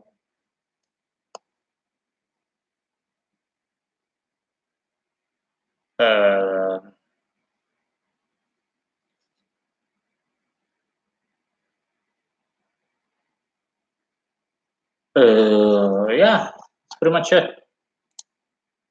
I'm trying to see if there's anything else I can show you guys, but unfortunately not. So yeah. Wait a minute. I do have videos too in which I discuss everything, in which I discuss leaving and whatnot, blah blah blah. But never mind. It's not that interesting. So yeah, never mind. Itomansky Deichi says, "Can you choose what your Gregory will look like?" Your Gregory? Seriously? Egregore, you mean? Gregory. I'm assuming that was autocorrect. Hmm. Yeah, you can choose what your egregore can look like. I'm assuming that you read the. Wait a minute. Oh, never mind. Never mind. Never mind. Um, I'm assuming that you haven't read the thingy. Itomansky Chief. Click on that link, and that's enough. Code 19 says it's egregore. uh, Nav Dream says any way to get all souls memories downloaded into brain. Nev Dream, I'm not gonna lie, with every single passing question that is of such a nature, I lose more and more respect for you. Let's just say that you're 2 steps away from getting banned. I'm serious. I might be smiling, but I'm serious. Nev Dream says, what do you think of daily offerings versus one-time offerings versus gifts? Daily offerings are overkill. One-time offerings are pure quality, and they're heavily favored. And gifts are pretty much the same thing. A gift can be either recurring or just one time. So yeah. So yeah.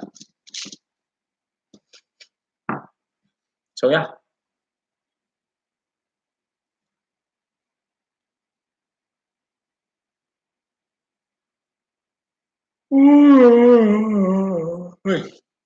Excuse me, sorry. I have no idea why I'm yawning as usual. I'm not tired. So yeah. Code 19 says at NevDream, if you're connected with collective unconscious, yes, of course.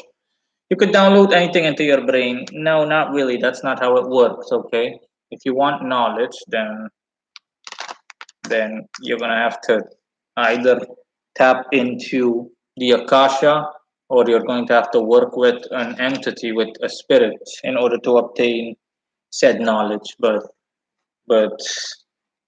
soul memories, no. One soul is untouchable, so it's bullshit. Oh, Nev Dream says yes, but wondering how to create neural pathways quickly. In any case, not by any soul related measure. So get the idea of working with any soul out of your head. Okay, no soul bullshit or anything similar. Eh,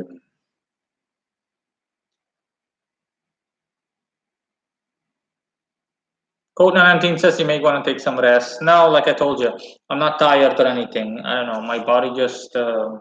It's because it's nice and cold inside my room now that it's nighttime.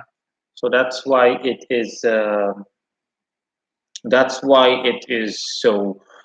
That's why my body is yawning. Code 19 says any other goodies you have, like that bunny girl. Yeah, you liked it, huh? And so if you liked it, imagine how much I liked it when I first saw it. I was like, hello, hello, nurse. Nev says it's best to work from higher dimensions downwards, such as, um,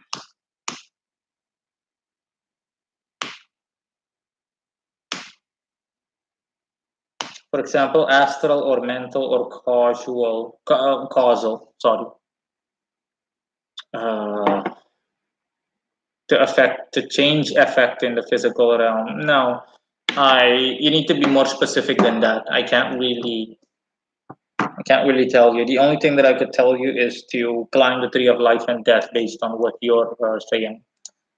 But generally speaking, no.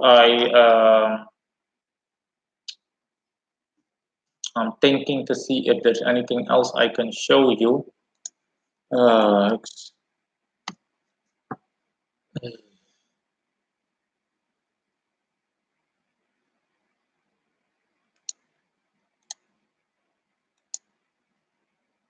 Navdream, who has our will? Seriously, Navdream.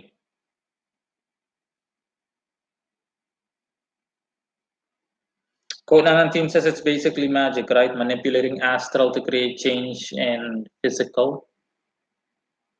Yes, but still, it needs to be a lot more specific than that. Dumansky Deji is asking whether your egregore can have sex with you. Oh God, I'm talking to a bunch of nut jobs right now. I don't know. Maybe it's a sign that I need to stop the stream or something. I don't know. You guys are fucking insane. Okay, I'm not gonna lie. Mm, yes, you can, assuming that your question is serious, but it will be astral. So no physical sex having, like no physical sex having, um, no physical sex having.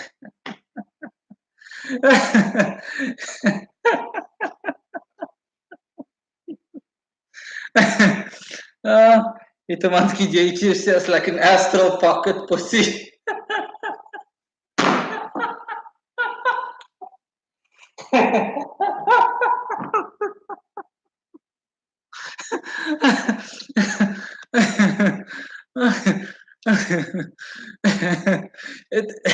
Honestly, you should feel you should be you should feel flattered. Okay, it takes a lot to make me laugh. It really takes a lot. I'm not the kind of person that laughs a lot or laughs at anything, but you really need to be you need to be this level of insane to make me laugh.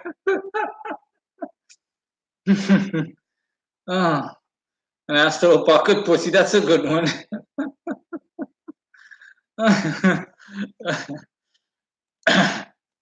I'm trying to regain my composure, but yeah. Ah, ah, um, Eric Anderson is back and he says, wow.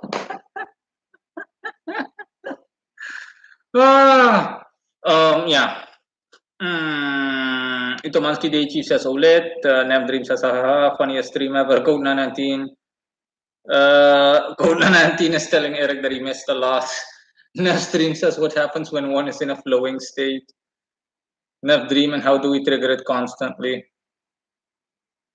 Itomansky Deichi says achievement unlock. Yes, achievement unlock. He made Morino Ravenberg laugh. Genuinely laugh. Eric Anderson says, I miss you too. Eric Anderson, go learn how to spell. Two is spelled with a double O, not one fucking O. Ow.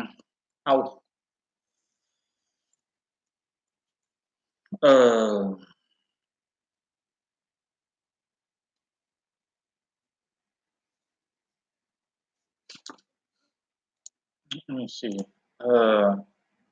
Cole19 says, dude, I didn't say I miss you. Oh, I said you missed a lot. Okay. Burn.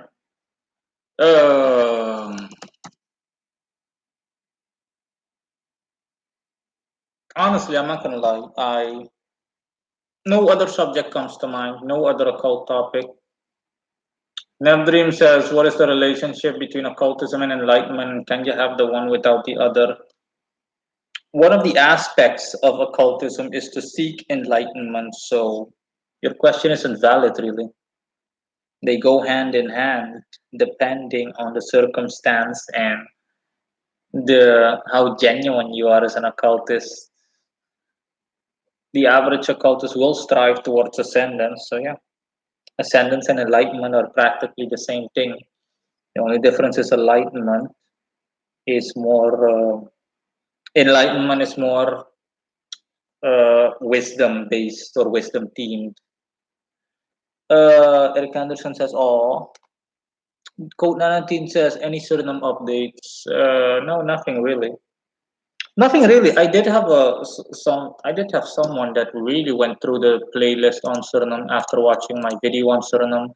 I'm assuming that it's someone that has an interest in the occult. Open YouTube, open, you piece of crap. Hold on. Oh, sorry. I need to check out the comments. Hold on. Code 19. Come on, open. Piece of shit, slow thing. Yeah. Someone named Krista Price 30. She went through the entire list. How much would one of those houses cost that you're passing? She also asked something else, not in English. Is that Dutch? It seems like you're talking about the trash, maybe. She went through all the videos in my Suriname playlist, so she was really interested in Suriname. You seem to be able to do tons of things. Are you in the upper class? How much do those things cost to do? She replied to beautiful on the Jacana video. Krista Price says, thank you for telling the truth about Suriname. Are the black people prejudiced against the whites and other races there? So yeah, that girl, assuming that it's a girl, yeah, obviously. Otherwise, what kind of guy has the name Krista Price on YouTube? In any case, this person was really interested in Suriname. Wow. I don't often have people that go through that list, or I mean, let alone people that comment, because that list is hidden. When going on my YouTube channel, you won't see a playlist called Suriname. It's an unlisted playlist, as well as the videos in it. Most of the videos in it, or every video in it, aside from the video on Suriname itself, is an unlisted video. So you really have to be interested in it. The only access you'll have to it, or the only way you'll know about it, is if you watch the video that's public, Life in Suriname, and then you simply click on the link, because I have a link all the way at the bottom below statistics, a video of Suriname and what things look like, and the things I do here, miscellaneous things. Miscellaneous things. Yeah. So yeah, and she really. Wait a minute. Huh? Am I wearing my hat? Okay.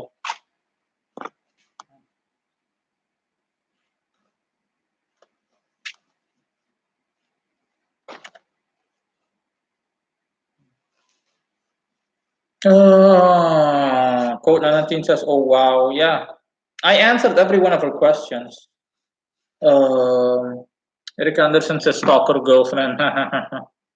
Code 19 says, "If some people found you out on Suriname, they will spread your word, and you may become a cult leader." In Suriname, no. Enough Dream says, the concept, this is a dream. Can't we affect the images that we're playing on the screen? How close do you see reality to the Matrix, in the sense hooked into something? Also would like to hear your thoughts on etheric attachments. Itomansky Day Chief says, Nev, you need a bat, like an experienced bat. Yeah, I was going to say the same thing. Again, you almost sound, Nev Dream, like you snorted too much cocaine or some shit.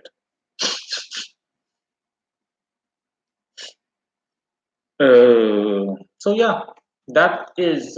I just didn't see it. It was in the morning time. I was still, I think, 4 a.m. locally, or 5 a.m. And when I woke up that morning, I was like, "Holy crap! Who the hell is this person?" That person replied on a lot of videos in relating to Suriname. She replied on a lot of videos. A lot of videos.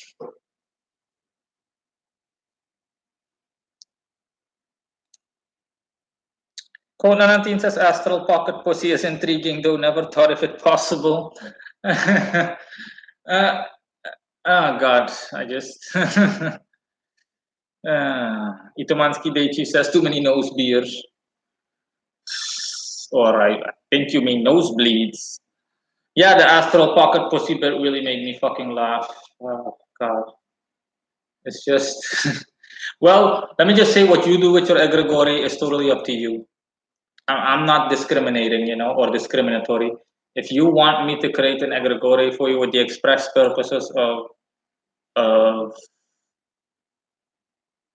of fulfilling any needs or desires you have, then yeah, to each his own. Okay, to each his own.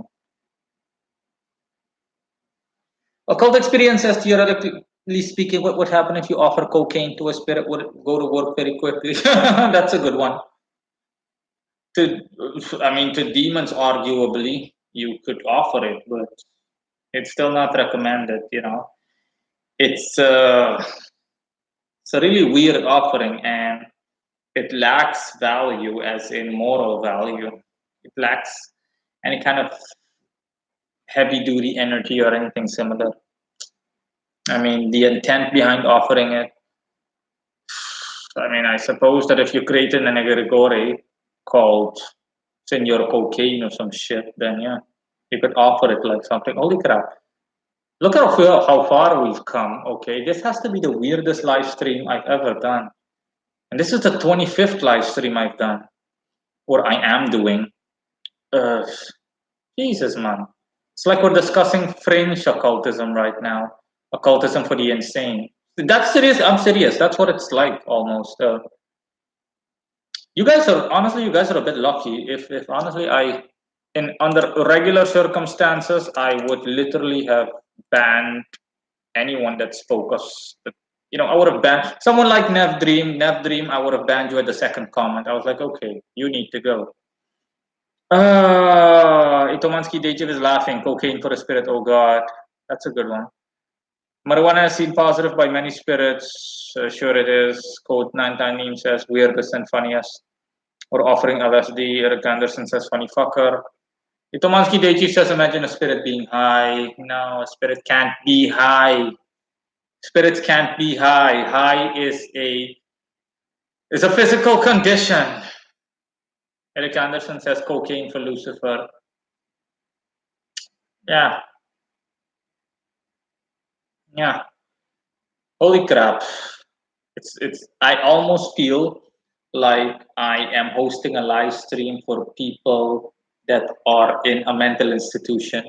And this is a live stream for the mentally challenged. I'm not insulting anyone out there, but that's seriously what it feels like. You know, it's like a movie in which you see some insane asylum and everyone just sitting, okay, and the nurse says, okay, guys, everyone, go stand in front of the plasma screen. It's live streaming time with Mr. Ravenberg. I mean, it's just so surreal. Holy crap. Fucking weirdest live stream ever. Oh. Nav Dream says is Lucifer and Satan different entities. I see them as two different energy types, but everyone keeps telling me they're the same. Everyone is full of shit, Nav Dream. Itomansky, Deji, and Eric Anderson are laughing, honestly. Occult Experience says this is a live stream about the sad nature of the occult enthusiast. Yeah, exactly. Okay. Touche, touche. Now, my fedora off to you, Occult Experience. That was the best answer, okay, to my statement. No, that was really home run, occult experience. I mean, really. Uh, Victor G says, do you have an update on creating a Discord channel, mainly for the benefit of having a vocal conversation between you and the watchers to hear? No, but what's the problem exactly between? What's the problem exactly, Victor G, in relation to this stream? I mean, you can chat with me just fine, and if you want to contact me, there are plenty of contact options on my website. So I don't understand. Because this is the second time that you're asking me. I don't understand what the why you're so bent on Discord. I'm just asking. No, not meant offensively. Victor G says we're mostly the same people here every time, so it would be nice. Itomansky Dechi says, do we remind you of your dogs? Nah, because my dogs were cute. I have no idea what you guys look like. So my dogs, I could play with them and pet them and everything. But retardedly speaking, yeah, you guys remind me of my dogs. Code 19 says because there are no questiones, Morino. You covered every fucking doubt I have. The only option I have now is to buy your services when I can afford it. Okay, true that. Eric Anderson says, can we watch Teletubbies next? Nav Dream says, how can the subconsciousness become fully consciousness at all at once? Wow, you are really on some heavy shit, Nav Dream.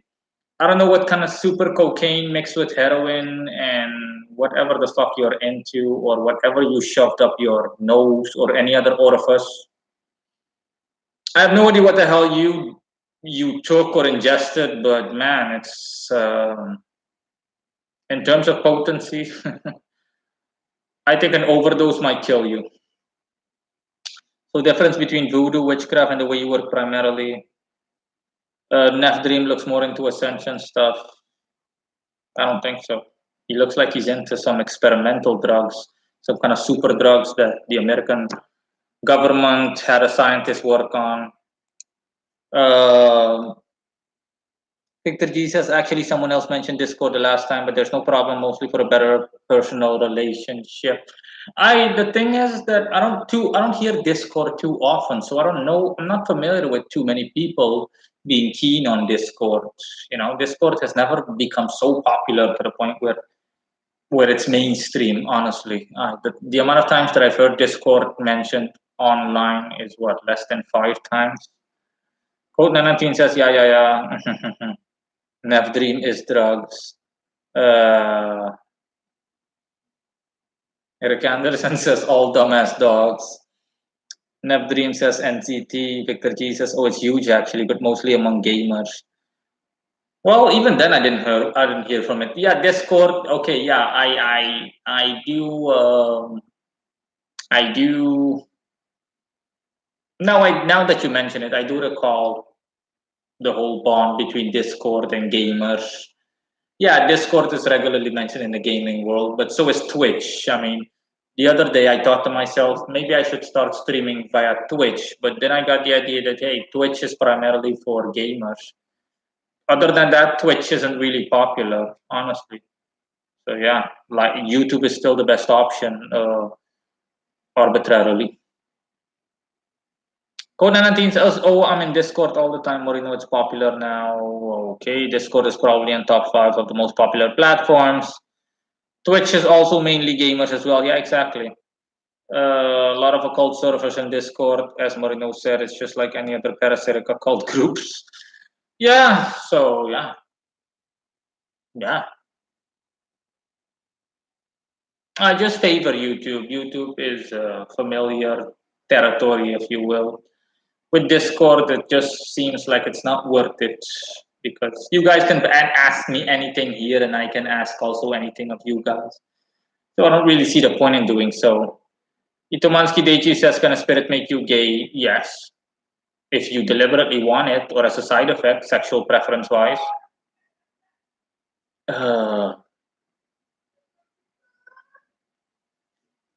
Okay, nah, I'm not gonna lie.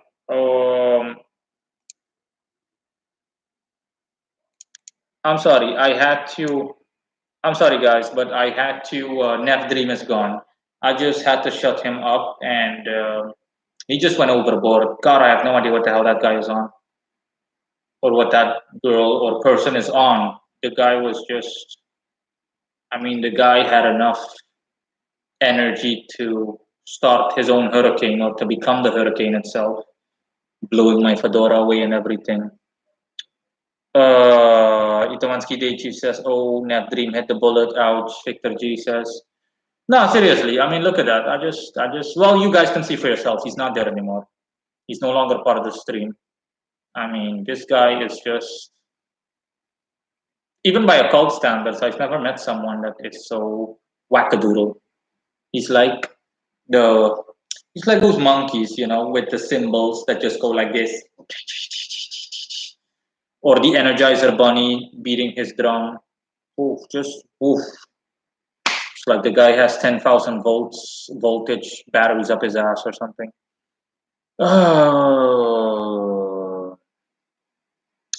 Victor G says, yeah, call channels on Discord are pretty disturbing in terms of nonsense. Yeah, I see all the more reasons that I don't want to head in that direction. Eric Anderson says, what happened, New Dream? What happened to New Dream? Another good thing. Eric Anderson, you're way behind. You're way behind. You're like the silent the retarded observer. You're like the fat chubby kid that has no idea what the hell's happening, and it's like, wait a minute, where'd the guy go? Code 19 says he has Vermin syndrome. Victor G says, however, the idea was to be a personalized channel only for your viewers, not for commercial use. Yes, of course. But YouTube is also not for commercial use. My channel isn't monetized. The option to have my channel monetized isn't even present in Worth Less Than Nothing Suriname, the country I live in, quote unquote country I live in. So yeah, and even if my channel was monetized, I don't have, you only see a difference in terms of money making if you have millions or at the very least hundreds of thousands of subscribers. And I don't have hundreds of thousands of subscribers. I'm on a cult channel, for the love of God. So yeah, it's not worth it, period. I already checked my channel statistics via Social Blade and everything. Income would literally just be like what, $50 a month. So even if all of my channels were all of my even if my entire channel was monetized. So no, thank you. Okay, this is my channel as well as my website. I don't get any profit from it. It's quite the opposite. It costs me money to keep everything going and to make everything. So yeah, it doesn't get much. It doesn't get a lot more personalized than that, Victor G. Ko19 says, wake up. Itomansky Deichi says, Nev got bombed. Eric Anderson says, I went to a 99-cent store. Itomansky Day Chief says, what spirit can make my penis 8 inches long, placid? My patron can. Kona 19 says $50 a month, you're rich. Eric Anderson says got back home at 3:45. Okay. Eric Anderson, good for you. You had a productive day. No, I'm not kidding. Okay, Itomansky Day Chief, the pocket pussy bit really made me laugh. I mean, that's just God. You just floored me with that pocket pussy bullshit. It's just buying an egregore. I'm already seeing someone buy an egregore from me. You know, $1,000 for $1,000 for for an egregore, only to serve as a pocket pussy to have sex with that egregore. It's not a bad idea, but it's just never in a million years could I mean, these discussions, I'm not kidding, never in a million years could I come across people that could come up with these absurd and bizarre ideas as you guys, especially you, Itomansky Day Chief. And you're Native American. You're one fucking crazy Indian. uh, Code 19 says, nah, I prefer Bunny Girl instead. Same to me. I mean, same accounts for me. Itomansky Day Chief says, I'm actually serious. I might do it. Yes, all the better. Yes, I'm also serious. Eric Anderson says, sex slave. Itomansky Day Chief is laughing. I mean, with such a name, I'm tempted to call you Hiyawara. I don't know if you're familiar with Hiyawara. Victor G says, Itomansky is being honest. We should appreciate that. I do appreciate that, but at the same time, it's bizarre even by occult standards, and it's funny as fuck. I'm not gonna lie to you. I think you missed it, Victor G. But God, I was just when he just said that pocket. When he asked the question whether he can use his egregore as a pocket pussy or whether he can have sex with his egregore, I just, I just, God, I just, I just couldn't. I just, God, I just had a laughing overdose. I was like, euphoric doesn't even begin to describe how giddy I was. It was just he just floored me now. I mean, if he was if he was a stand-up comedian and he did occult based jokes, I would just he'd break the bank. No. Pick the Jesus, no, I saw it, it was funny for sure. Code 19 says, FYI, sexual energy is precious, don't waste it. Yes, sexual energy can be significantly potent occult wise, but sex magic never appealed to me. Victor G says your hardcore badass persona was broken by his joke, Marino. Yes, exactly. I agree. That's why I said, okay, assuming that you watched everything, I also said that it takes a lot to make me laugh. I mean, I openly told him that, nah, kudos, okay, because I'm not the kind of person that laughs a lot. People accuse me of being way too stern and way too serious and constantly having a frown on my face. But nah, Day Chief he just hit my funny bone. Eric Anderson says mind blow. Code 19 says imagine an astral entity giving a blowjob. Nah. Code 919 isn't far behind. An astral blowjob. God, you guys are just. It's just. Eric Anderson says Fedora for Freya.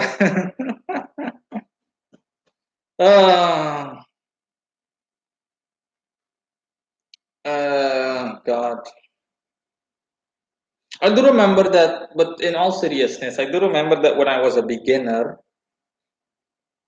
I did have astral sex while astral traveling with, I think it was Lilith or it was someone in the Tree of Death. And like I said, astral sex is literally just an energetic exchange.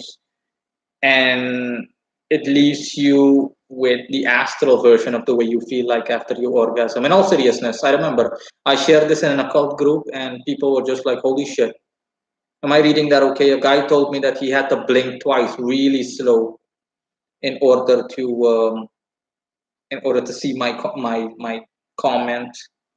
But I was serious back then. Yeah, I just thought to myself, just let me give the whole sex magic bit a try to see what benefits there are from it sexually. But it's quite normal, you know. It's nothing. It's nothing to be ashamed about. At the very least, nothing to be ashamed about. But it's literally just like the astral version of physical sex, physical sexual interaction. So yeah, that's it. I have nothing else to say other than that. So yeah, that was pretty much it, and it just didn't appeal to me as much. I was like, okay, this is like regular sex. It's great, but not great to the point where I want to do it regularly. So yeah, just never mind. Victor Jesus. Well, if you've seen Scary Movie, the actual name of the movie, there is a scene where a guy is being blown by a female ghost, and it's hilarious as fuck. Listen, Scary Movie as a whole is hilarious as fuck. Okay, back when they still knew how to make movies. Scary Movie was funny, okay? You remember where the guy hits Michael Jackson in the crotch and Michael Jackson goes like, hee. That part also killed me. God, I was like, ah. And the guy accuses him of raping his sister. I'll never forgive you. You raped my sister. And Michael Jackson goes like, she's a girl, for crying out loud. Oh, God, if I sat in this same chair, I would have fallen backwards already. Thanks for reminding me. I might rewatch Scary Movie. I really might rewatch Scary Movie. With Marlon, with the Wayans brothers, right? Marlon and Sean Wayans. Uh,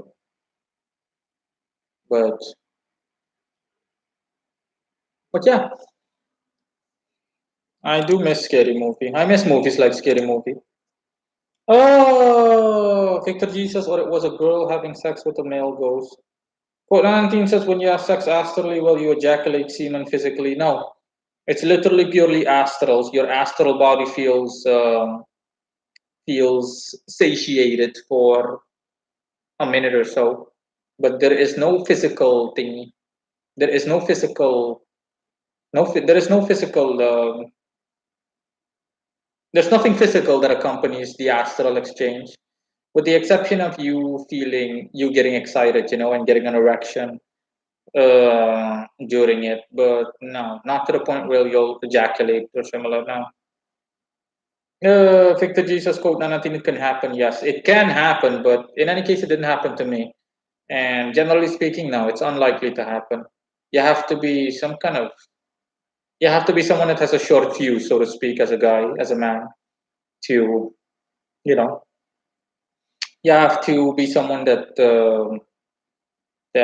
ejaculates prematurely or gets excited easily in order for it to happen. Rick Anderson says, "You horn dog, fuck Samayo wife."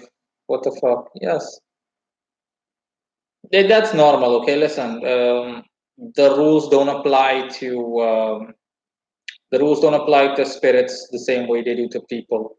They're let's just say marriage is open, everything is open. It's not the same thing. Okay, they're above all that, so it pretty much means nothing. Code 19 is laughing at Eric Anderson's comment. Itumanski Dichi says, I want my egregore to have Godzilla hips. You're doing it again. You're doing it. I want my egregore.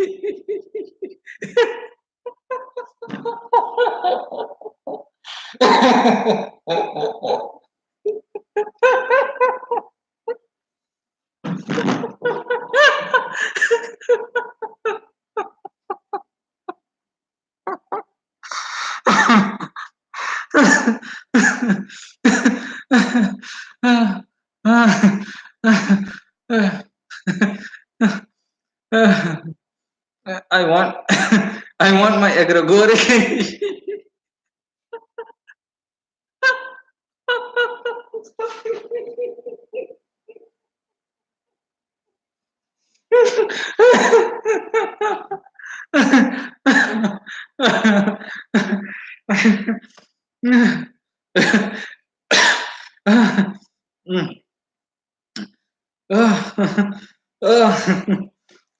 Okay, let me try to be serious. I want my egregore to have Godzilla hips.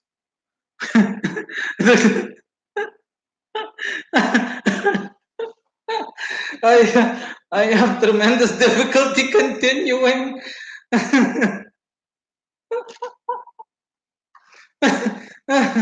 Oh God, my stomach hurts.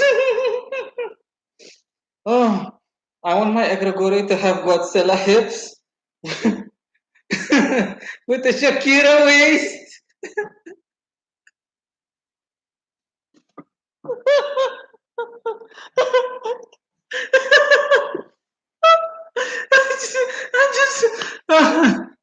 I'm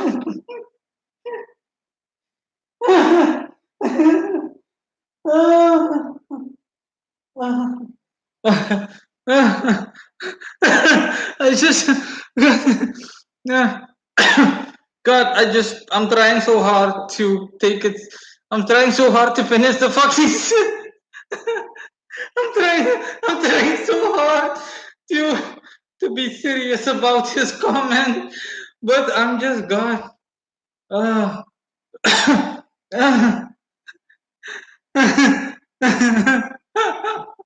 it's okay. I want my egregore to have Godzilla hips with a Shakira waist and a Jessica Biel face and and Arnold Schwarzenegger and Arnold Schwarzenegger arms.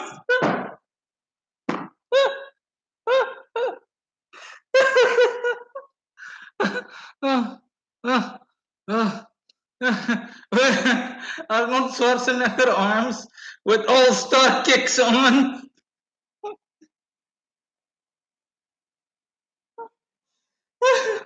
God, I just. Itumansi Chief is asking me whether I can make that happen. Yes, I can make it happen. The question is whether I'll be able to get it done with a straight face. I think so. I think so.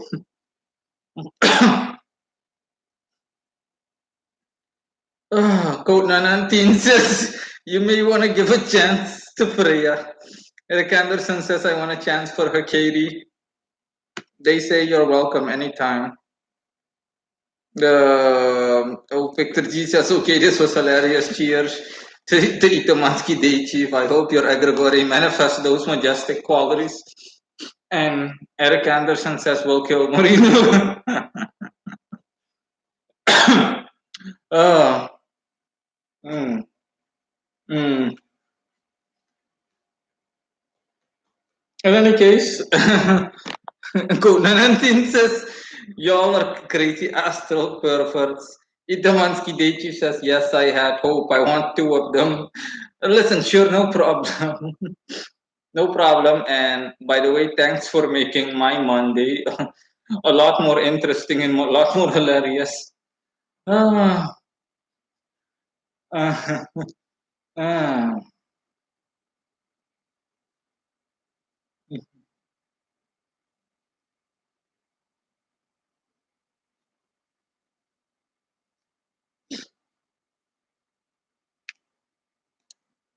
Rick Anderson says, yes, it's truth.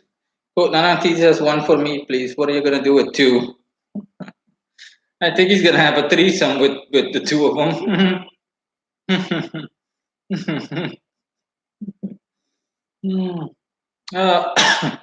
uh, I need to reread it. I want my egregore to have Godzilla. I want my egregore to have Godzilla hips with a Shakira waist and Jessica Biel face and Arnold Schwarzenegger arms with all-star kicks on.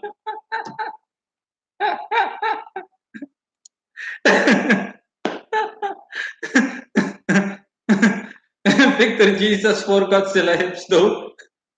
It,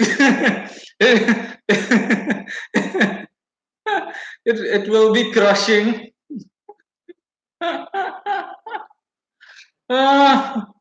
Itumanski Day says everything.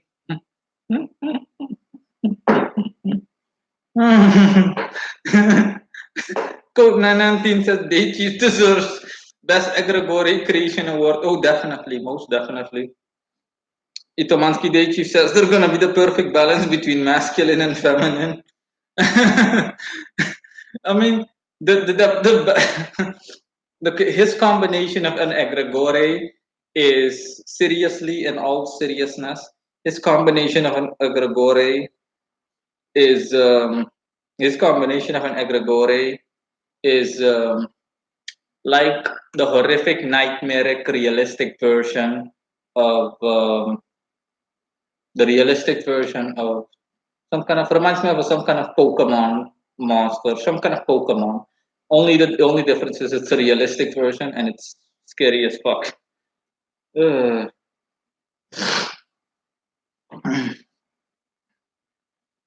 Itomansky Deichi says cheers.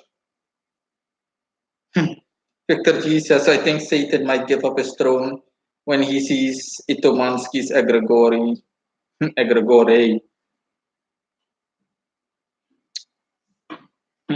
Satan says no chance in hell, no pun intended. Quote 19 says of some kind of Surinamese citizen, definitely. And Itomansky Deichi was laughing. Ah, oh, I mean, really, really, really, guys. Okay, thanks for really making this stream the most hilarious misstream I think of all misstreams. I don't think any misstream comes as close to being a misstream as a live stream. What am I saying? Misstream. I don't think any live stream will in the future, any future live streams will come as close to will come as close to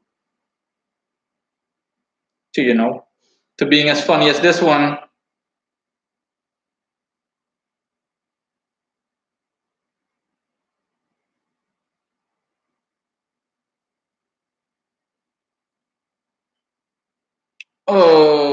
Unless you guys are capable of keeping that momentum going, unless Itomansky Day Chief can be even funnier than he just was, or than he has been today. Itomansky Day Chief says no problem, be in touch soon. Okay, bye if you intend on leaving. Code 919 says 25th anniversary stream. Eric Anderson says Pokemon Ditto. Okay. I'm almost getting heart palpitations from all the laughing. Okay. In any case, guys, 9 people are still online. Can you imagine 9 people are still watching this live stream? Indicates that there are a bunch of people in the background that enjoy watching this stream but are very quiet. They're like trolls. They're like spies, just going like without saying anything.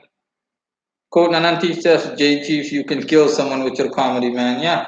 Funniest Indian ever, assuming that you are Native American. Funniest fucking Indian ever. So yeah, that is it. It's 8:30 in my location. I think it has been enough. And I am going to close off the live stream. Thanks everyone for joining and the people for contributing to the stream. And yeah, I'll say until next time.